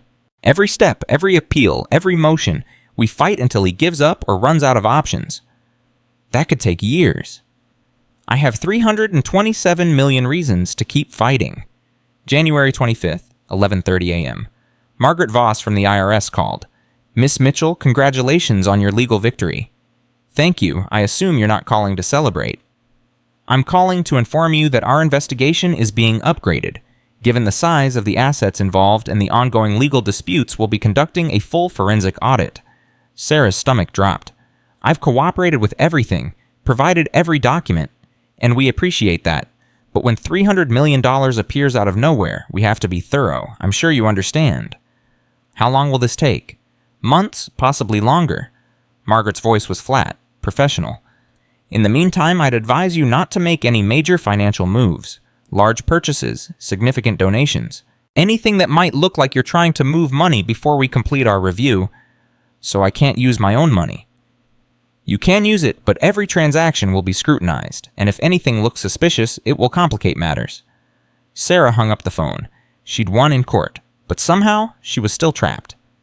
January 26th, 3:45 p.m. The reporters wouldn't stop calling. National news had picked up the story. Homeless mom finds $327 million in bunker. It was everywhere. Television, newspapers, social media. Sarah's phone rang constantly. Interview requests, book deals, movie offers. Everyone wanted a piece of her story. You should do some of them, Michael advised. Control the narrative. Let people see who you really are. I don't want to be famous. I just want to take care of my kids. You're already famous. The question is whether you let others tell your story or tell it yourself. Sarah picked Emma up from school that afternoon. Her daughter ran to the car with a strange look on her face. Mama, kids at school are talking about us. They say we're rich. They say we found buried treasure. It's kind of true, baby. They also say... Emma hesitated. They say bad things, that we stole it, that we don't deserve it. Sarah's heart broke. Who said that? Tommy Whitman. His dad says you probably cheated somehow. Sarah knelt down to look her daughter in the eyes. Listen to me, baby. Some people are going to say mean things. They're jealous or scared, or they don't understand. But you and I know the truth. We found something that was meant to be found. We didn't cheat anyone. We didn't steal anything. We just got lucky. Are we bad people, Mama? No, baby. We're not bad people. We're people who got a second chance, and we're going to use it to help other people get second chances, too. Emma hugged her tight. I love you, Mama. I love you too, baby, more than all the gold in that vault. January 28th, 9:30 a.m. The baby came early. Sarah woke with contractions at 4 a.m. By 6 a.m., they were 5 minutes apart. By 8 a.m., she was in the hospital in Colorado Springs, Michael watching Emma in the waiting room. The labor was fast, intense. Sarah gripped the bed rails and thought about everything she'd survived to get here. The parking lots, the cold nights, the frozen key that wouldn't turn, the vault door opening, the judge's gavel falling. At 9:17 a.m. on January 28th, Daniel Robert Mitchell was born, 7 pounds, 4 ounces, perfect. Sarah held him against her chest and cried. Welcome to the world, baby boy, she whispered. You have no idea what's waiting for you. January 28th, 2:30 p.m. Emma met her brother for the first time. She walked into the hospital room slowly, eyes wide, like she was approaching something sacred. He's so small. He'll get bigger. Why is he all wrinkly? All babies are wrinkly. Emma climbed onto the bed, careful not to jostle Sarah or the baby. She looked at Daniel's tiny face for a long moment. I'm going to protect him, Mama. I'm going to be the best big sister ever. Sarah pulled both her children close. 3 months ago, she'd had nothing. A dying car, a sick daughter, a baby coming with no way to provide for it. Now she had a son, a daughter, a fortune beyond imagination, and enemies who would never stop coming. But in that moment, none of it mattered. In that moment, there was only this, a mother holding her children, a family beginning again. Everything else could wait. January 30th, at 11:00 a.m. Clayton Ashford filed 3 more motions. The battle was far from over. But Sarah was ready. She had survived homelessness, survived winter in a bunker, survived a courtroom fight against expensive lawyers. She would survive this too. Whatever it took. However long it took. Because that's what mothers do. They fight.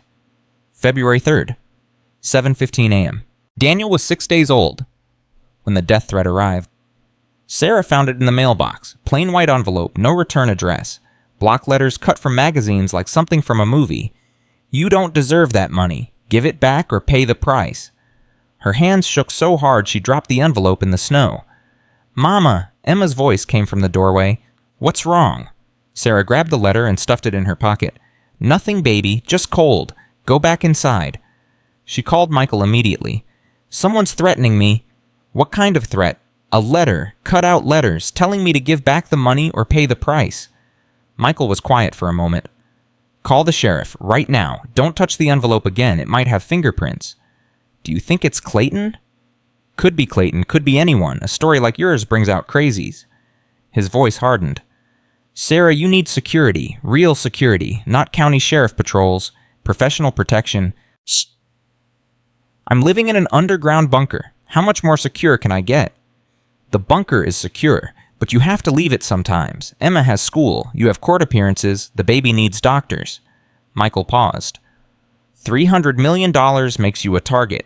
You need to start acting like it. February 3rd, 10:30 a.m. Sheriff Wade Harrison examined the letter with gloved hands. "This is serious, Miss Mitchell. I'm going to send it to the state lab for analysis." "Do you think they'll find anything?" "Probably not. These kinds of letters are usually sent by cowards, people who want to scare you but don't have the guts to actually do anything." He looked at her. "But we can't take chances. I'm going to increase patrols on your road, and I'd recommend you get a security system. Cameras, alarms, maybe a dog." "A dog? Best alarm system there is. Can't hack a dog." Sarah almost smiled. Almost. "Sheriff, do you think this was Clayton Ashford?" Wade shrugged. "Could be. Man lost a lot of money in that courtroom. People do crazy things when they're desperate." He tucked the letter into an evidence bag.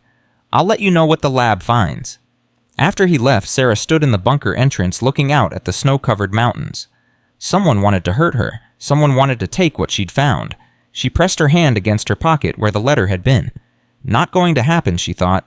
I didn't survive everything I survived just to be scared away by some coward with scissors and a magazine. February 5th, 2:45 p.m.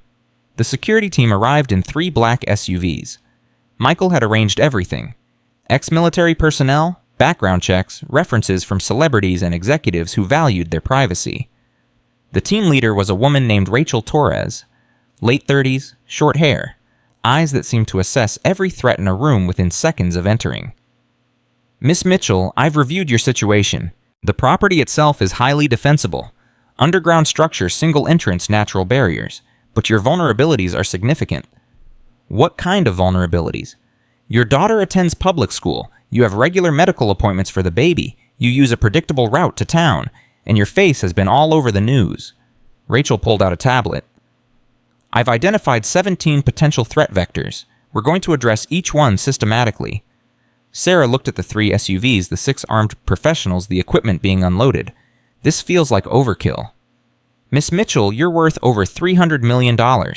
You've been publicly threatened. You have a legal adversary who's already shown he'll do anything to take what's yours."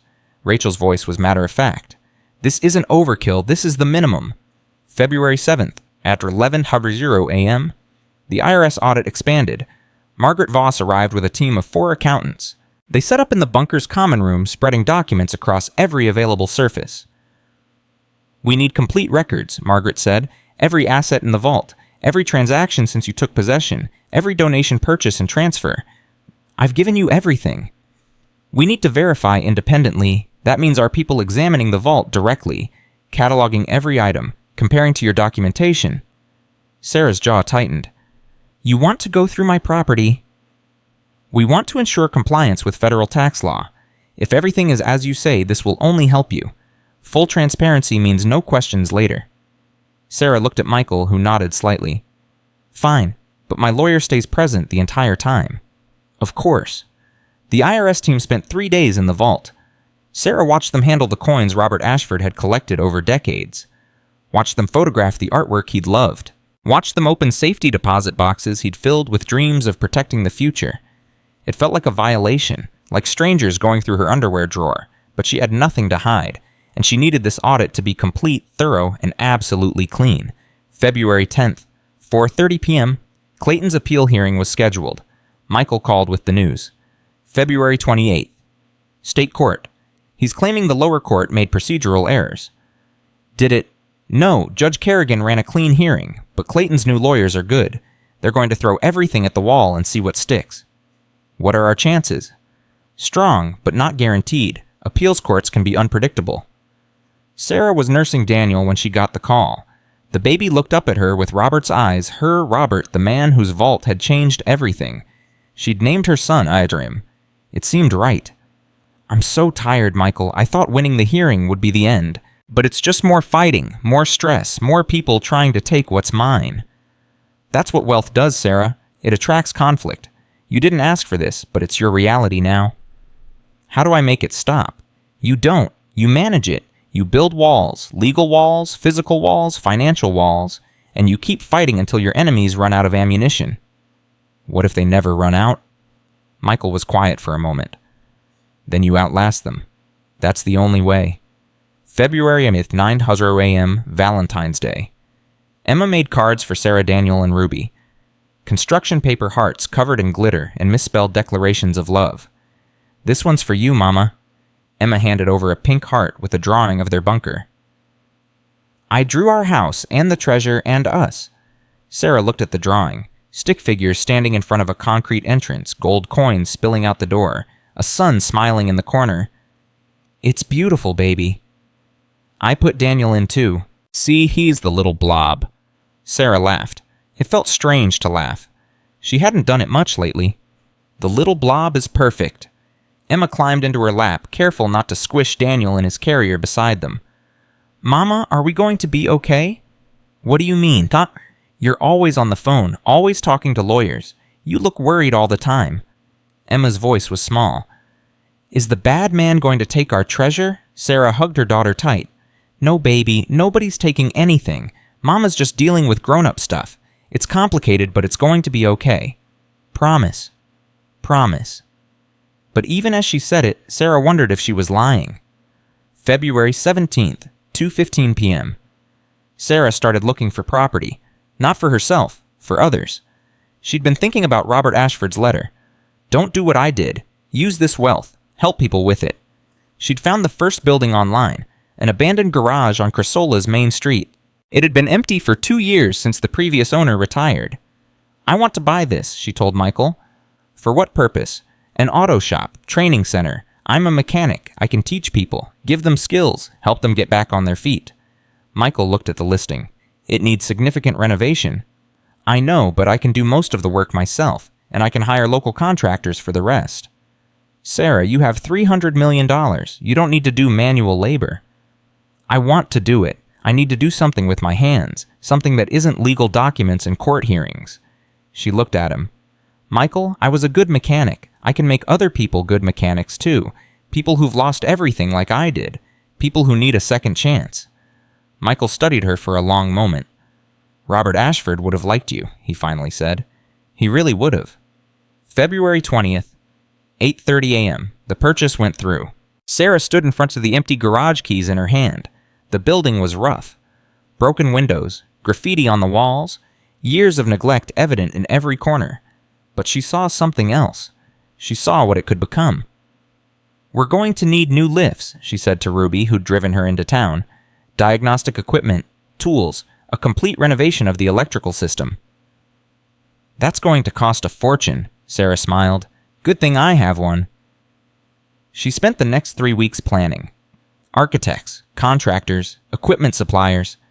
She interviewed everyone personally, asked questions, made sure they understood what she was building. "This isn't just a garage," she explained to the lead contractor. "This is a training facility. We're going to teach people skills, give them careers, change their lives." "Ma'am, with respect, that sounds expensive." "I don't care about expensive. I care about doing it right." February 28th, 9 Huzru a.m., the appeals hearing. Sarah sat in the state court building, Daniel in a carrier beside her, Emma with Ruby back in Cresola. The courtroom was different from the county hearing. Bigger. More formal. 3 judges instead of 1. Clayton sat across the aisle. He looked worse than before. Thinner. Darker circles under his eye. The desperation was visible now. His new lawyer, a woman named Sandra Chen, rose to present the appeal. "Your Honors, we're not disputing the facts of the original case. We're disputing the process. Judge Kerrigan failed to allow adequate discovery time. She admitted evidence that hadn't been properly authenticated. She showed clear bias toward the defendant." Michael countered calmly. "The evidence was authenticated by the attorney who filed it. The discovery timeline was standard for this type of hearing, and Judge Kerrigan's record shows no history of bias." The arguments went back and forth for 2 hours. Sarah sat motionless, barely breathing. Finally, the chief judge spoke. "We'll take this under advisement. Written ruling within 30 days. 30 more days of waiting. 30 more days of uncertainty. Sarah walked out of the courtroom feeling like she'd aged 10 years. March 3rd, 11:45 a.m. The garage renovation began. Sarah was there every day working alongside the contractors. She couldn't do heavy lifting with Daniel, so new, but she could supervise, plan, direct. "The lifts go here," she told the crew, and here, 4 stations, enough for 4 apprentices at a time. 4 apprentices. To start, we'll expand once we have a track record. Word spread through Chrysola, a rich woman working with her hands, building something for the community. People stopped by to watch, to ask questions. "What's this going to be?" asked an older man watching the crew install electrical panels. "A training center, auto mechanics, for people who need a fresh start." "What kind of people?" "People like me. People who've lost everything. Single parents. Veterans. Anyone who wants to learn and is willing to work hard." The man nodded slowly. "I had a nephew. Got out of prison 2 years ago. Can't find work anywhere. Nobody wants to hire him." "Send him to me when we open." "You'd hire an ex-con. I'd train him. Give him skills. After that, it's up to him." The man's eyes glistened. Thank you, ma'am." March 10th. 4:30 p.m. Margaret Voss called with the IRS results. Sarah's heart stopped when she saw the government number on her phone. "Miss Mitchell, I'm calling to inform you that our forensic audit is complete. And your documentation is accurate. The assets are legitimate. The ownership transfer was legal." Margaret paused. "You owe approximately $154 million in federal taxes." Sarah had expected this.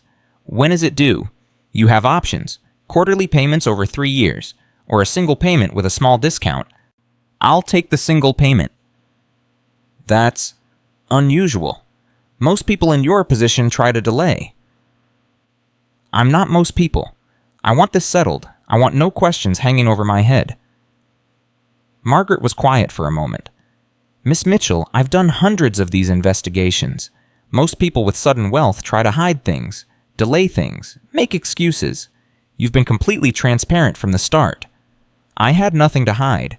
That's rare. Very rare." Another pause. "Good luck, Miss Mitchell. I think you're going to do good things with that money." March 15th, 2:00 p.m. The appeals court ruling arrived. Michael called with the news. "Appeal denied. All 3 judges, unanimous."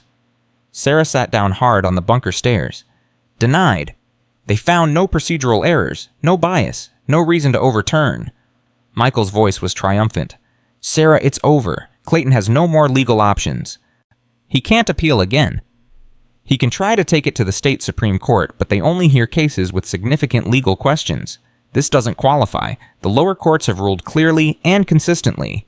Sarah pressed her hand against her chest. Her heart was racing. "It's really over. It's really over. You won. Completely."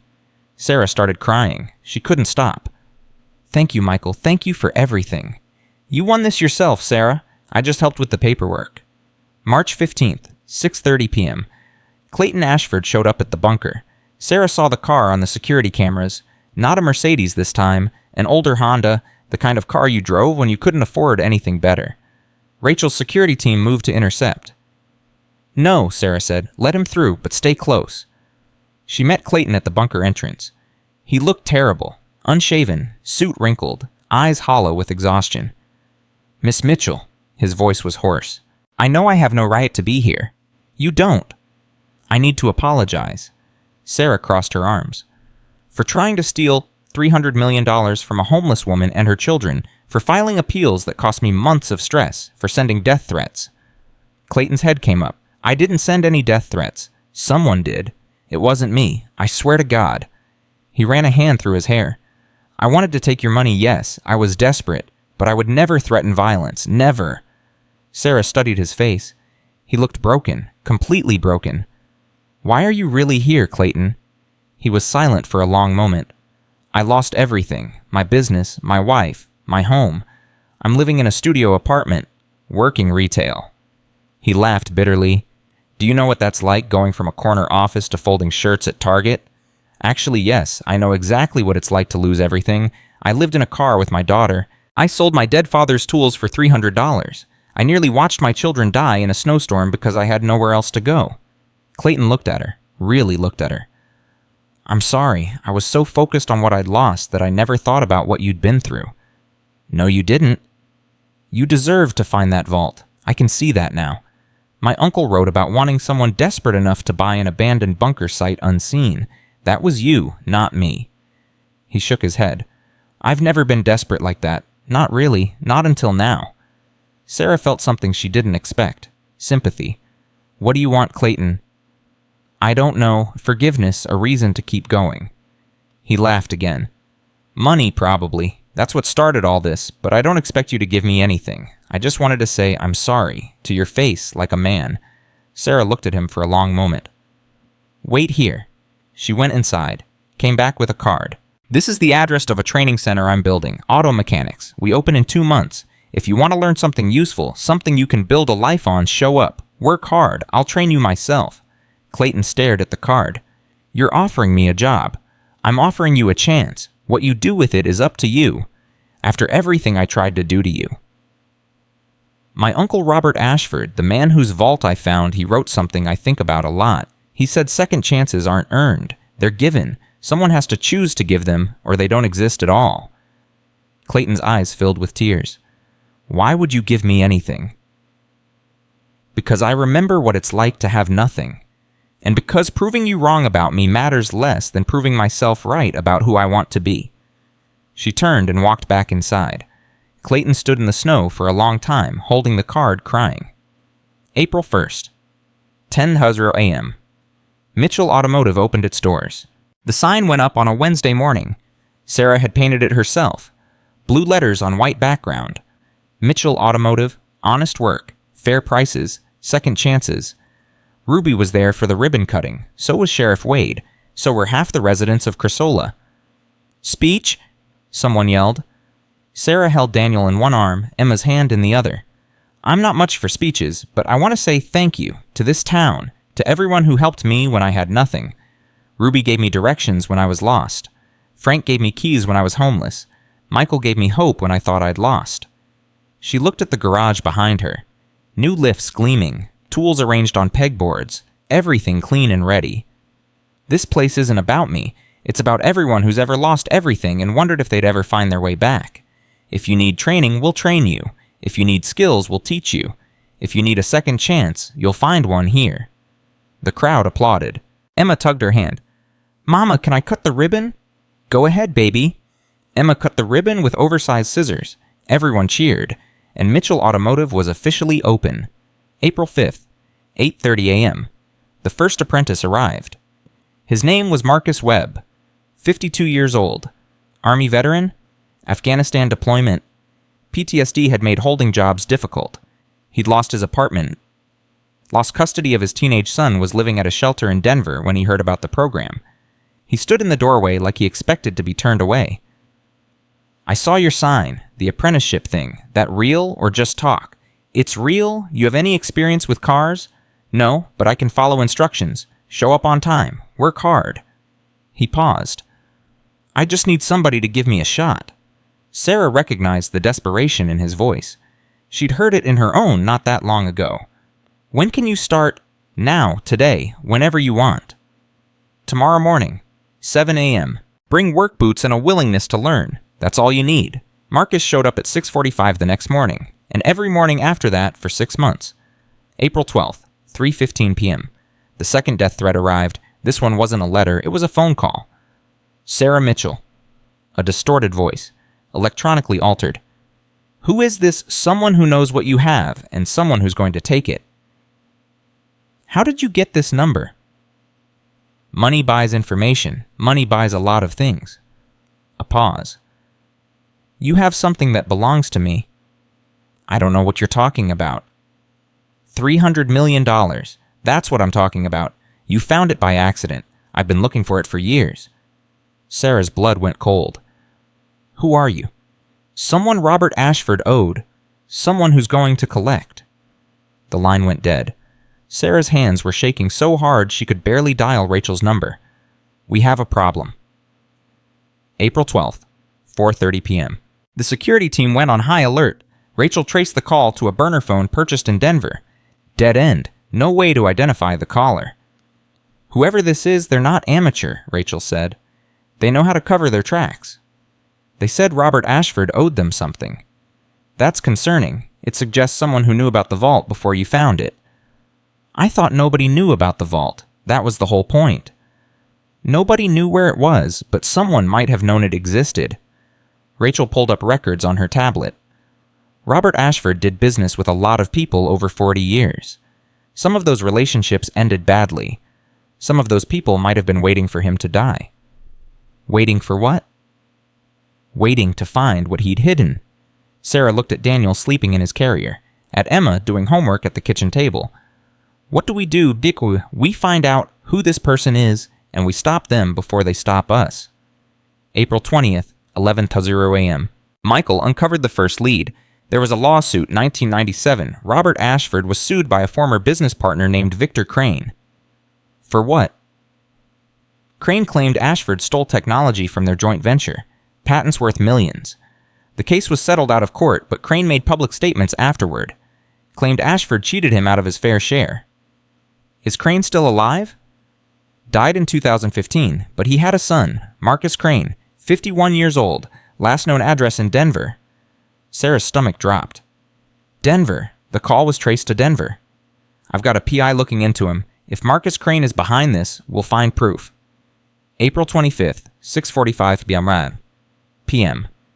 The proof came faster than expected. Michael called with urgency in his voice. We found him, Marcus Crane. He's been obsessed with Robert Ashford for decades. His apartment is covered with research, photos, documents, a timeline of every property Ashford ever owned. He's been looking for the vault. For over 20 years, he believed his father was cheated, believed Ashford hid wealth that should have been part of the original settlement. Is he dangerous? The PI found gun registrations, evidence of tactical training. This isn't some random nut sending threatening letters. This is a man who's been planning something for a very long time. Sarah pulled Emma closer. What do we do? Rachel's team is coordinating with law enforcement. We're going to find him before he finds you. April 27th, 3:30 a.m. Marcus Crane found them first. The security alarms went off in the middle of the night. Lights flashing, sirens screaming, Rachel's team moving to defensive positions. Sarah grabbed both children and ran to the vault. It was the most secure room in the bunker. Steel doors, reinforced walls, a code only she knew. Mama, what's happening? Emma was crying. It's okay, baby, we're going to be okay. Just stay quiet. Sarah locked the vault door behind them, held her children in the darkness, listened to her heart pound. Gunshots echoed from somewhere above, then silence, then more gunshots. Daniel started crying. Sarah pressed him against her chest, trying to muffle the sound. Please, she whispered. Please, let us be okay. Minutes passed. Each one felt like an hour. Then a voice outside the vault door. Rachel's voice. Sarah, it's clear. He's down. We got him. Sarah's legs gave out. She slid to the floor, both children in her arms, crying with relief. April 27th, 7:15 a.m. Sheriff Wade Harrison arrived with state police. Marcus Crane was in custody, shot twice during the confrontation with Rachel's team. Not fatal. He'd survive to stand trial. He had enough weapons in his car to start a small war, Wade said, and a detailed plan for breaching this facility. He'd been surveilling you for weeks. Sarah sat in the common room, still shaking. Emma was asleep against her shoulder, exhausted from fear. Daniel was in his carrier, finally calm. Why? Sarah asked. Why would someone spend 20 years planning this? Was because he believed something was stolen from his father. Believed it with absolute certainty. Wade shook his head. Some obsessions don't die. They just get worse. Is it over now? This particular threat, yes, he'll be in prison for a very long time. Wade looked at her with something like respect. You handled this well, Miss Mitchell. Most people in your situation would have fallen apart. I've already fallen apart. Multiple times. You just get back up. April 30th, 2:00 p.m. Life slowly returned to normal. The security system was upgraded. The access road was improved. Protocols were established for every possible threat. But the fear remained. A constant hum beneath everything else. Sarah was in the garage teaching Marcus Webb how to diagnose a misfiring engine when Clayton Ashford walked through the door. He was wearing work clothes this time. Jeans, work boots, a t-shirt that had seen better days. I came for the job. Sarah set down her diagnostic tool. You're 2 months late. I wasn't ready 2 months ago. I'm ready now. Ready for what, manual labor, taking orders from a woman who beat you in court? Ready to start over? Clayton met her eyes. I've spent the last 2 months thinking about what you said, about second chances, about proving who I want to be. And who do you want to be? Someone my kids can be proud of, someone who builds things instead of tearing them down. He paused. Someone like you. Sarah studied him. The expensive suit was gone. The arrogance was gone. What remained was just a man, broken and desperate and hoping for one more chance. Tomorrow morning, 7 a.m., bring work boots and a willingness to learn. Clayton's face transformed. Thank you. I won't let you down. Don't thank me yet. Auto repair is hard work, and I'm a demanding teacher. I can handle hard work. We'll see. May 15th, 10:30 a.m. Sarah purchased the second building, an abandoned structure on Crisola's main street. It had been a hardware store before big box retailers killed small-town commerce. What's this for? Michael asked. Housing. Transitional apartments for people getting back on their feet. Free rent for up to 1 year while they find their footing. That's generous. It's necessary. You can't build a new life if you don't have a place to sleep. The renovation took 3 months. 6 apartments, fully furnished. Each one designed to feel like a home, not a shelter. The Ramirez family moved in first. Miguel had been a construction worker until a job site accident crushed his hand. His wife Sophia worked part-time as a cashier while caring for their 2 kids. Medical bills had consumed everything. Sophia filled out the application with shaking hands. Things like this don't happen to people like us. There's always a catch. No catch, just an opportunity. Sarah approved them immediately, provided first month's expenses, enrolled Miguel in computer training so he could transition from physical labor, arranged childcare so Sophia could work full-time. Within 8 months, they were on their feet, saving money, planning for the future. You saved our lives, Sophia told Sarah over coffee one morning. You know that, right? You saved yourselves. I just gave you tools to work with. Nobody else gave us tools. Everyone else gave us forms and reasons we didn't qualify. Sophia's words stayed with Sarah for days. Tools. That's all people needed. The right tools and the chance to use them. May 30th, 4:00 p.m. The foundation was officially established. The Whitfield Foundation, named after Sarah's grandmother, the woman who taught her that hard work and hope could overcome anything. Michael had helped with the paperwork. Rachel had helped with security protocols. Ruby had helped with local connections. The mission was simple: second chances for people who needed them. Job training, transitional housing, emergency assistance, legal support, whatever it took to help someone get back on their feet. Sarah sat in the foundation office, a converted space in the bunker, looking at the logo on her first official document. A door opening. That was the image. An open door with light streaming through. It's real now, Michael said from the doorway. You've built something permanent, something that will last. Robert Ashford spent 30 years hoarding wealth because he was afraid of losing it. I'm going to spend the rest of my life giving it away because I know what it's like to have nothing. He'd be proud of you. I hope so. Sarah looked at the logo again. I really hope so. June 1st, 9:00 a.m. Clayton completed his apprenticeship. 6 months of early mornings and long days. He'd learned to change oil diagnose problems, rebuild transmissions. He'd gone from someone who'd never held a wrench to someone who could run a diagnostic on any vehicle in the shop. Sarah handed him his certification. You did it. Clayton looked at the paper like it was more valuable than anything he'd lost. I can't believe it. I actually did it. What's next? I talked to Marcus. He needs help with his mobile repair business. He's willing to take me on as a partner. Clayton paused. It's not a corner office, but it's honest work, something I built myself. That's worth more than any corner office. I know that now. Clayton looked at her. Thank you, Sarah, for everything, for seeing something in me that I couldn't see in myself. That's what second chances are for. Clayton left with his certification in hand, and something in his eyes that looked like hope. Sarah watched him go. 1 year ago, that man had tried to take everything from her. Today, he was starting a new life because she'd chosen to give him a chance. Robert Ashford had written about proving that people are better than he believed, about showing that given resources and opportunity, people choose kindness over fear. Sarah finally understood what he meant. June 15th, 7:30 p.m. Emma turned 7.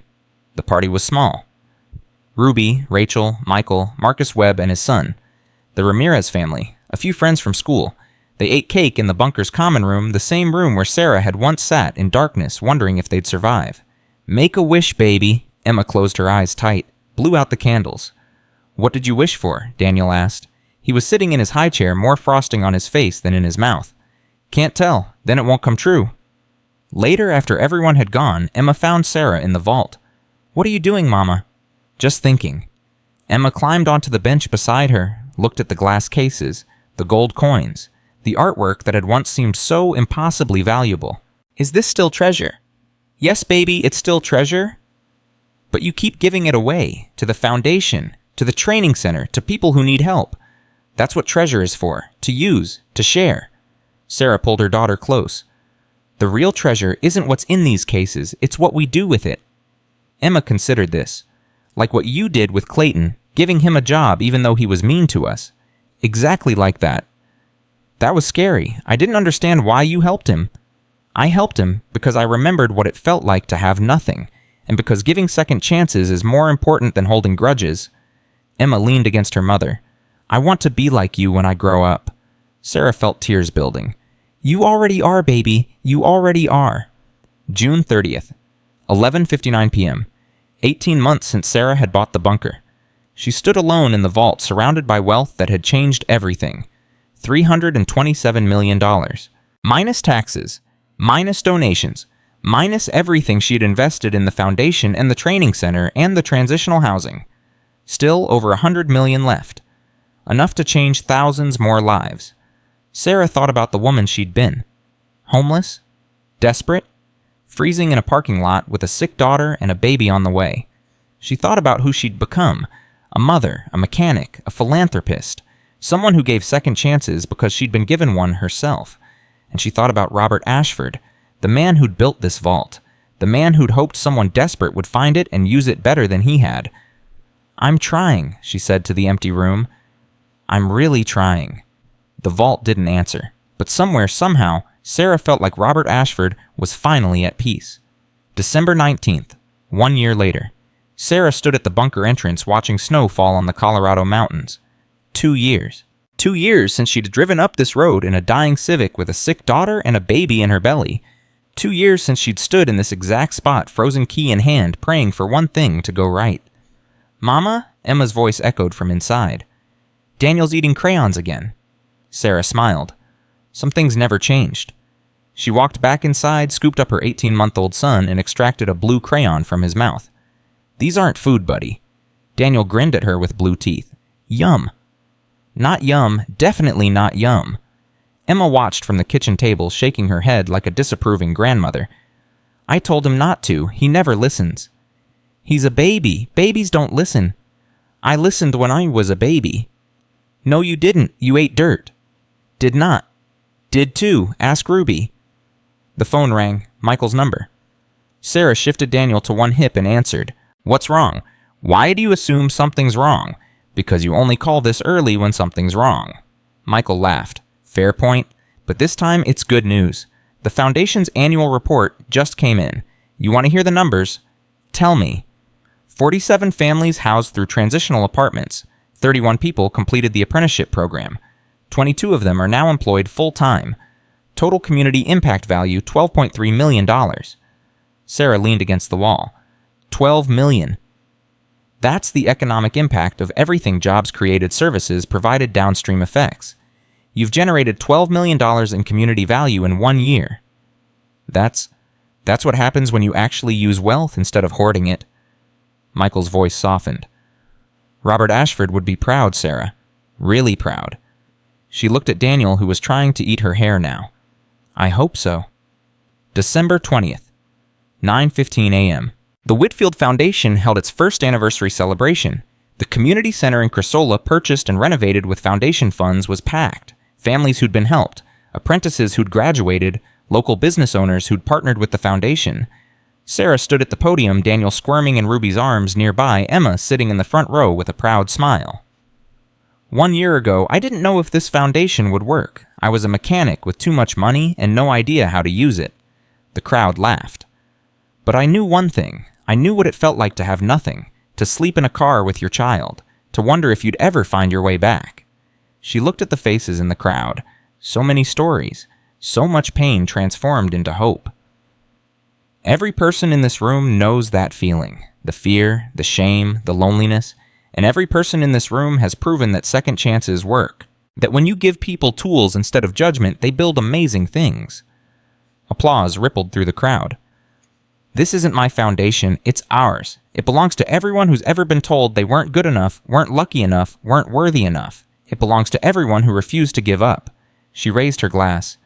To second chances, and to all the people brave enough to take them. The room erupted. December 20th, 2:30 p.m. Clayton found Sarah after the celebration. He looked different now, healthier, more confident. The man who'd once threatened to destroy her had become one of her most dedicated employees. "Sarah, can we talk?" "Of course."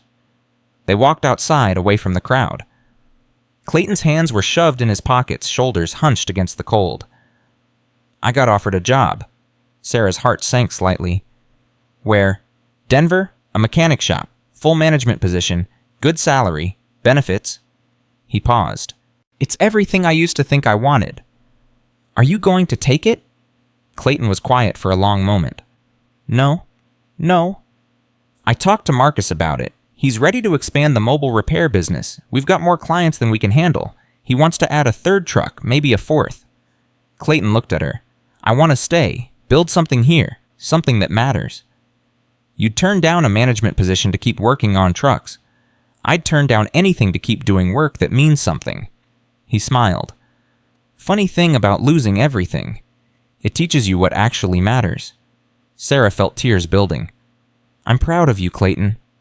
I learned from watching you." December 21st, 8:00 a.m. A woman named Grace Thompson walked into Mitchell Automotive. 54 years old. Former accountant. Lost her job when her company downsized. Lost her husband to cancer 2 months later.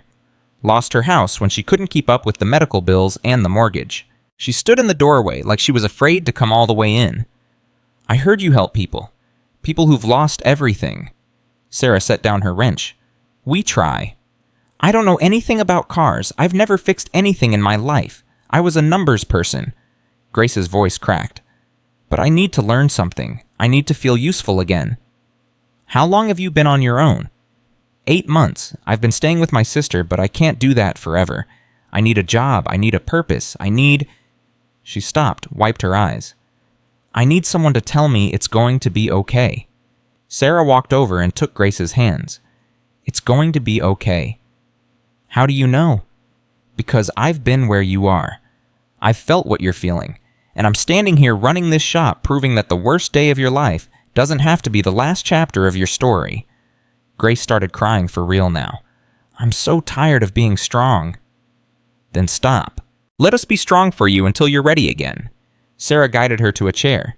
"We have a program, 6 months of training, living wage while you learn, housing assistance if you need it." "I can't afford." "It's free, all of it." Grace stared at her. "Why would you do this for a stranger?" "Because someone did it for me, and because that's how it works. You receive help, you pass it on. The chain never breaks." Grace enrolled that afternoon. 6 months later, she'd be running the foundation's financial operations. January 5th, 4:45 p.m., the second location of Mitchell Automotive opened. Colorado Springs this time. Bigger facility, room for 12 apprentices instead of 4. Partnership with the local community college for certification programs. Sarah cut the ribbon with Emma's help. Her daughter was getting good at ribbon cutting by now. "Mama, are we going to have shops everywhere?" "Not everywhere, just where they're needed." "How many places need them?" Sarah thought about all the communities like Chrysola, all the people like Grace, all the potential waiting to be unlocked. A lot, baby, a whole lot. January 15th, 11:30 a.m. Patricia Ashford called. Sarah hadn't heard from Clayton's ex-wife since that warning call over a year ago. "Miss Mitchell, I hope this isn't inappropriate." "What do you need, Patricia?" "I heard about what you've built, the foundation, the training centers, the housing." A pause. "I also heard about what you did for Clayton." "He did the work himself. I just gave him the opportunity." "That's more than anyone else gave him, including me." Patricia's voice was thick with emotion. "Our children, they've been visiting him, seeing the man he's becoming. My daughter told me she's proud of her father for the first time in years." Sarah didn't know what to say. "I called to thank you and to ask if there's any way I can help. I have skills, organizational experience. I want to do something that matters." "Can you come to Chrysola?" "When?" "Tomorrow." Patricia arrived the next morning. 3 months later, she was the foundation's operations director, and somehow, against all odds, the fractured Ashford family began to heal. February 14th. 7:00 p.m., Valentine's Day. 2 years since that first celebration in the bunker. Sarah was cooking dinner when Emma appeared in the kitchen doorway with a serious expression. "Mama, can I ask you something?" "Of course, baby." "Do you ever wish we were still poor?" Sarah set down the spatula. "What made you ask that?" "Tommy at school said rich people are never happy, that money ruins everything." Emma climbed onto a kitchen stool. "Are we happy, Mama?" Sarah thought about the question carefully. We're happy because we have each other, and because we use what we have to help people. Money doesn't make you happy or unhappy. It's what you do with it that matters. So Tommy's wrong. Tommy's repeating something he heard without understanding it. Sarah sat down across from her daughter. "Here's what I know. When we were living in the car, I was terrified, every single day. I didn't know if we'd eat, if we'd be safe, if we'd survive." "I remember," Emma said quietly. "I pretended it was an adventure, but I was scared too. Now I'm not scared anymore. We have security, safety, the ability to help others." Sarah took Emma's hands. "That's not happiness exactly, but it's peace, and peace makes happiness possible." Emma considered this. "I think I understand." "Good, because someday all of this will be yours. The foundation, the responsibility, the chance to help people." "That's scary." "It is, but you won't be alone. I'll teach you everything I know. And when I'm gone..." "Don't talk about being gone." "When I'm gone," Sarah continued firmly, "you'll be ready because you're strong, stronger than you know." Emma hugged her tight. "I love you, Mama. I love you too, baby, more than all the gold in that vault." March 3rd, 10:00 a.m., the documentary crew arrived. A major network had heard about the Whitfield Foundation, about Sarah's story, about the homeless pregnant woman who found $300 million and used it to change lives. They wanted to tell her story to the world. Sarah almost said no. She'd avoided publicity, stayed out of the spotlight, let the work speak for itself. But Michael convinced her. Think about what this could do. How many people might be inspired to help others? How many foundations might be started? How many second chances might be given? So she agreed. The crew followed her for 3 weeks, interviewed the families she'd helped, the apprentices who'd graduated, Clayton and Patricia and Marcus and Grace. Everyone had the same message: Sarah Mitchell changed my life. The documentary aired on May 15th. 15 million people watched, and the donations started pouring in. May 20th, 9:15 a.m., $100,000 in the first week, then $200,000, then $500,000. People from all over the country wanted to help, wanted to be part of what Sarah was building. "We need to expand," Sarah told Michael. "More cities, more programs, more second chances. That's going to require infrastructure, staff, systems. Then we build it." "Sarah, you're talking about a national organization. That's a completely different scale." "So we scale. That's what resources are for." Within 6 months, the Whitfield Foundation had offices in 5 states. Within a year, 15. Within 2 years, all 50. The homeless rate in communities with Whitfield programs dropped by 40%.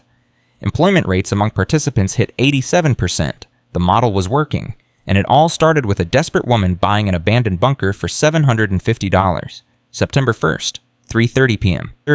Emma started 3rd grade. Sarah walked her to school on the first day, Daniel toddling between them, holding both their hands. "Are you nervous?" Sarah asked. "A little. New teacher. New kids." "You'll be amazing. You always are." Emma stopped at the school entrance. "Mama, can I tell you something?" "Always." "I used to be embarrassed about living in the car, about being poor. I thought there was something wrong with us." Sarah's heart ached. "I know, baby.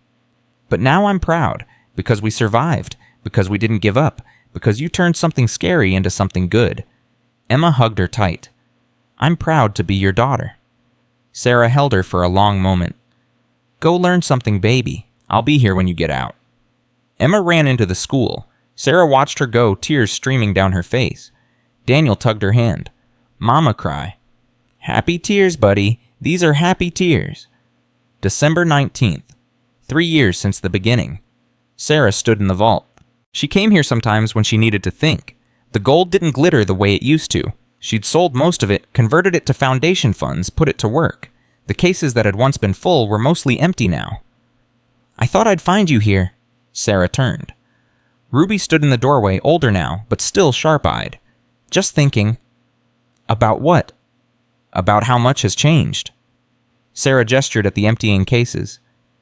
This used to seem so important. All this gold, all this wealth. Robert Ashford spent 30 years filling this room, and you've spent 3 years emptying it. Is that wrong? Ruby walked over and put her arm around Sarah's shoulders. Honey, Robert Ashford hoarded this wealth because he was afraid. Afraid of collapse. Afraid of loss. Afraid of a future he couldn't control. And I'm not afraid. You're not afraid to let it go. That's the difference. Ruby squeezed her. He stored value in gold. You store it in people. Which do you think lasts longer? Sarah looked at the empty cases. Thought about the 47 families housed.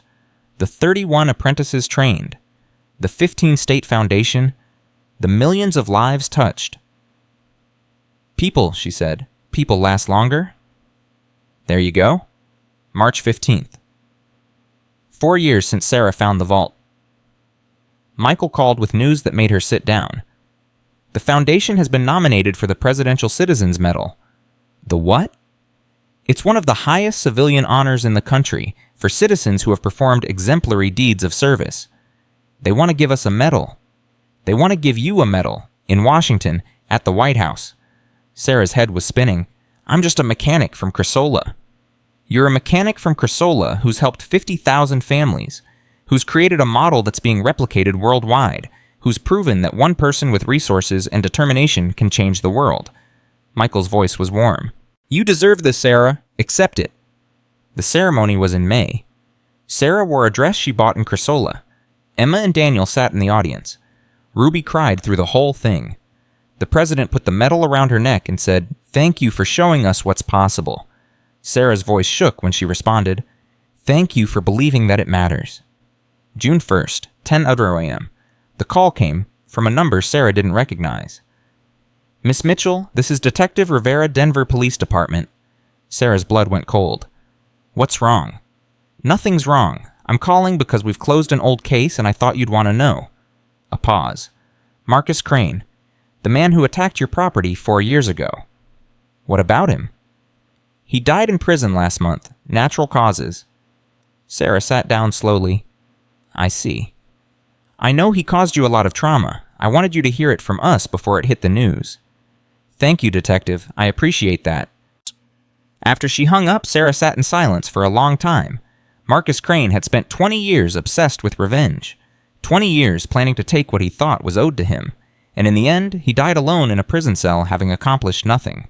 Robert Ashford had spent 30 years hoarding wealth out of fear. 30 years preparing for a catastrophe that never came. And in the end, his greatest legacy was what he'd left behind for a stranger to find. 2 men, 2 obsessions, 2 very different endings. Sarah thought about her own legacy, about what she was building, about what would remain when she was gone. And she made a decision. July 4th, 12:00 p.m., Independence Day. Sarah called a special meeting of the Foundation Board. Family and close friends only. Ruby, Michael, Clayton, Patricia, Marcus Webb, Grace Thompson. I have an announcement. Everyone waited. I'm stepping back from day-to-day operations. Gasps around the room. Not retiring. Not disappearing. Just changing my role. Sarah looked at each face in turn. This foundation doesn't need me anymore. It needs all of you. It needs new ideas, new energy, new perspectives. But you built this, Clayton said. It's your vision. My vision was to help people get second chances. That vision is bigger than me now. It belongs to everyone who's ever been helped. Everyone who's ever given help. Sarah smiled. I'm going to focus on the training centers, get my hands dirty again, work with the apprentices directly. You're going back to being a mechanic, Ruby asked.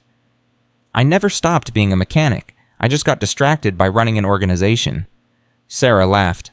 Turns out I'm better with engines than spreadsheets. The board voted unanimously to approve the transition. Grace Thompson became the new executive director, and Sarah Mitchell went back to doing what she loved most, teaching people to fix things. December 19th. 5 years since the beginning. The anniversary fell on a Saturday. Sarah woke early, made breakfast for the kids, and drove up to the bunker. She still owned it, still visited it, but she didn't live there anymore. They'd moved to a house in Crasola 2 years ago, a real house with windows and a yard and neighbors. Emma had her own room. Daniel had a dog. Life was normal, or as normal as it could be for the family who'd found $300 million in a mountain. Sarah walked through the bunker alone, past the bunk room where she'd held Emma that first night, past the generator she'd brought back to life, past the common room where she'd received death threats and signed legal documents and celebrated victories. She stopped at the vault door, 071498. The lock clicked. The door swung open. The vault was almost empty now. A few coins remained. One painting she'd kept for sentimental reasons, the harbor scene by Frederick Childe Hassam. Robert Ashford had noted in his journal that it was his mother's favorite. Sarah sat on the bench in the center of the room. 5 years, she said to the empty space. 5 years since I found your letter? Silence answered her. I hope I did what you wanted. I hope I used this wealth better than you feared you had. I hope... She paused. I hope you're at peace. She pulled out the letter she'd brought. Not Ashford's letter, she knew that one by heart. This was a new letter, one she'd written herself. To whoever reads this, she said out loud, my name is Sarah Mitchell. I was homeless when I found this vault. Desperate, afraid. I thought my life was over. She took a breath. But I was wrong. My life was just beginning. And everything good that's happened since the foundation, the families helped, the lives, changed, it all started here. In this room, with a letter from a man I never met. She stood and walked to the central desk, placed her letter where she'd found Robert's. Someday, someone else might find this place. Maybe my children. Maybe a stranger. Whoever you are, wherever you come from, know this second chances are real. Hope is real, and one person with enough determination and the right resources can change the world. She looked around one last time. Thank you, Robert, for everything. She walked out, sealed the vault behind her, and didn't look back. December 25th, Christmas Day. The house in Crasola was full of people. Emma, now 11, was teaching Daniel, now 5, how to play chess. The dog, a golden retriever named Goldie because Daniel thought he was hilarious, was asleep by the fire. Ruby sat in the best armchair, presiding over everything like a queen. Clayton and Patricia were there with their children. They'd reconciled not as husband and wife, but as partners in raising their kids. Some relationships couldn't be fully repaired, but they could be rebuilt into something new. Marcus Webb arrived with his son, now a teenager, who worked alongside him in the mobile repair business. Grace Thompson came with her sister, the one who'd given her a place to stay when she had nothing. 40 people in total. 40 stories of loss and recovery. 40 second chances sitting around Sarah Mitchell's Christmas tree. Speech, someone yelled. No speeches, Sarah laughed. Not today. Just a short one, Ruby insisted. For the record. Sarah stood, looked at the faces of everyone she loved, everyone who'd been part of this journey. 5 years ago, I was sleeping in a car with my daughter, pregnant and terrified, wondering if we'd survive the winter. The room was silent. Today, I'm surrounded by family. Not blood family, most of you aren't related to me at all, but family nonetheless. The family we build, the family we choose, the family that happens when people decide to lift each other up instead of tear each other down. She raised her glass. Robert Ashford wrote something I've never forgotten. He said the code to his vault was family, not blood, not inheritance, family, love, the reasons we preserve anything at all. She looked at Emma, who was watching her with shining eyes. I found $300 million in a mountain, but that's not what saved me. What saved me was the people who believed in me when I couldn't believe in myself. Ruby, who gave me directions when I was lost. Michael, who fought for me when I couldn't fight alone. All of you who proved that second chances work. She set down her glass. The money is almost gone now. I've given most of it away. But what it built the foundation, the programs, the families that will last forever. Because wealth isn't gold in a vault. Wealth is what you create with the resources you're given. She smiled. Merry Christmas, everyone. Thank you for being my family. The room erupted in applause and tears and hugs. Daniel tugged her sleeve. Mama, can we open presents now? Sarah laughed and lifted him onto her hip. Yeah, buddy. Let's open presents. December 31st, 11:59 p.m., New Year's Eve. Sarah stood on the porch of her house watching fireworks explode over the mountains. Emma and Daniel were inside counting down with Ruby and the others. The front door opened. Michael stepped out to join her. Quite a year. Quite a life. Any regrets? Sarah thought about everything. The parking lots, the frozen key, the vault door opening, Clayton's threats, Marcus Crane's attack, the presidential medal, the empty vault. Not one. What's next? More of the same. Training mechanics, building second chances, watching my kids grow up. That sounds almost normal. Normal is good. Normal is what I was fighting for all along. Sarah looked at him.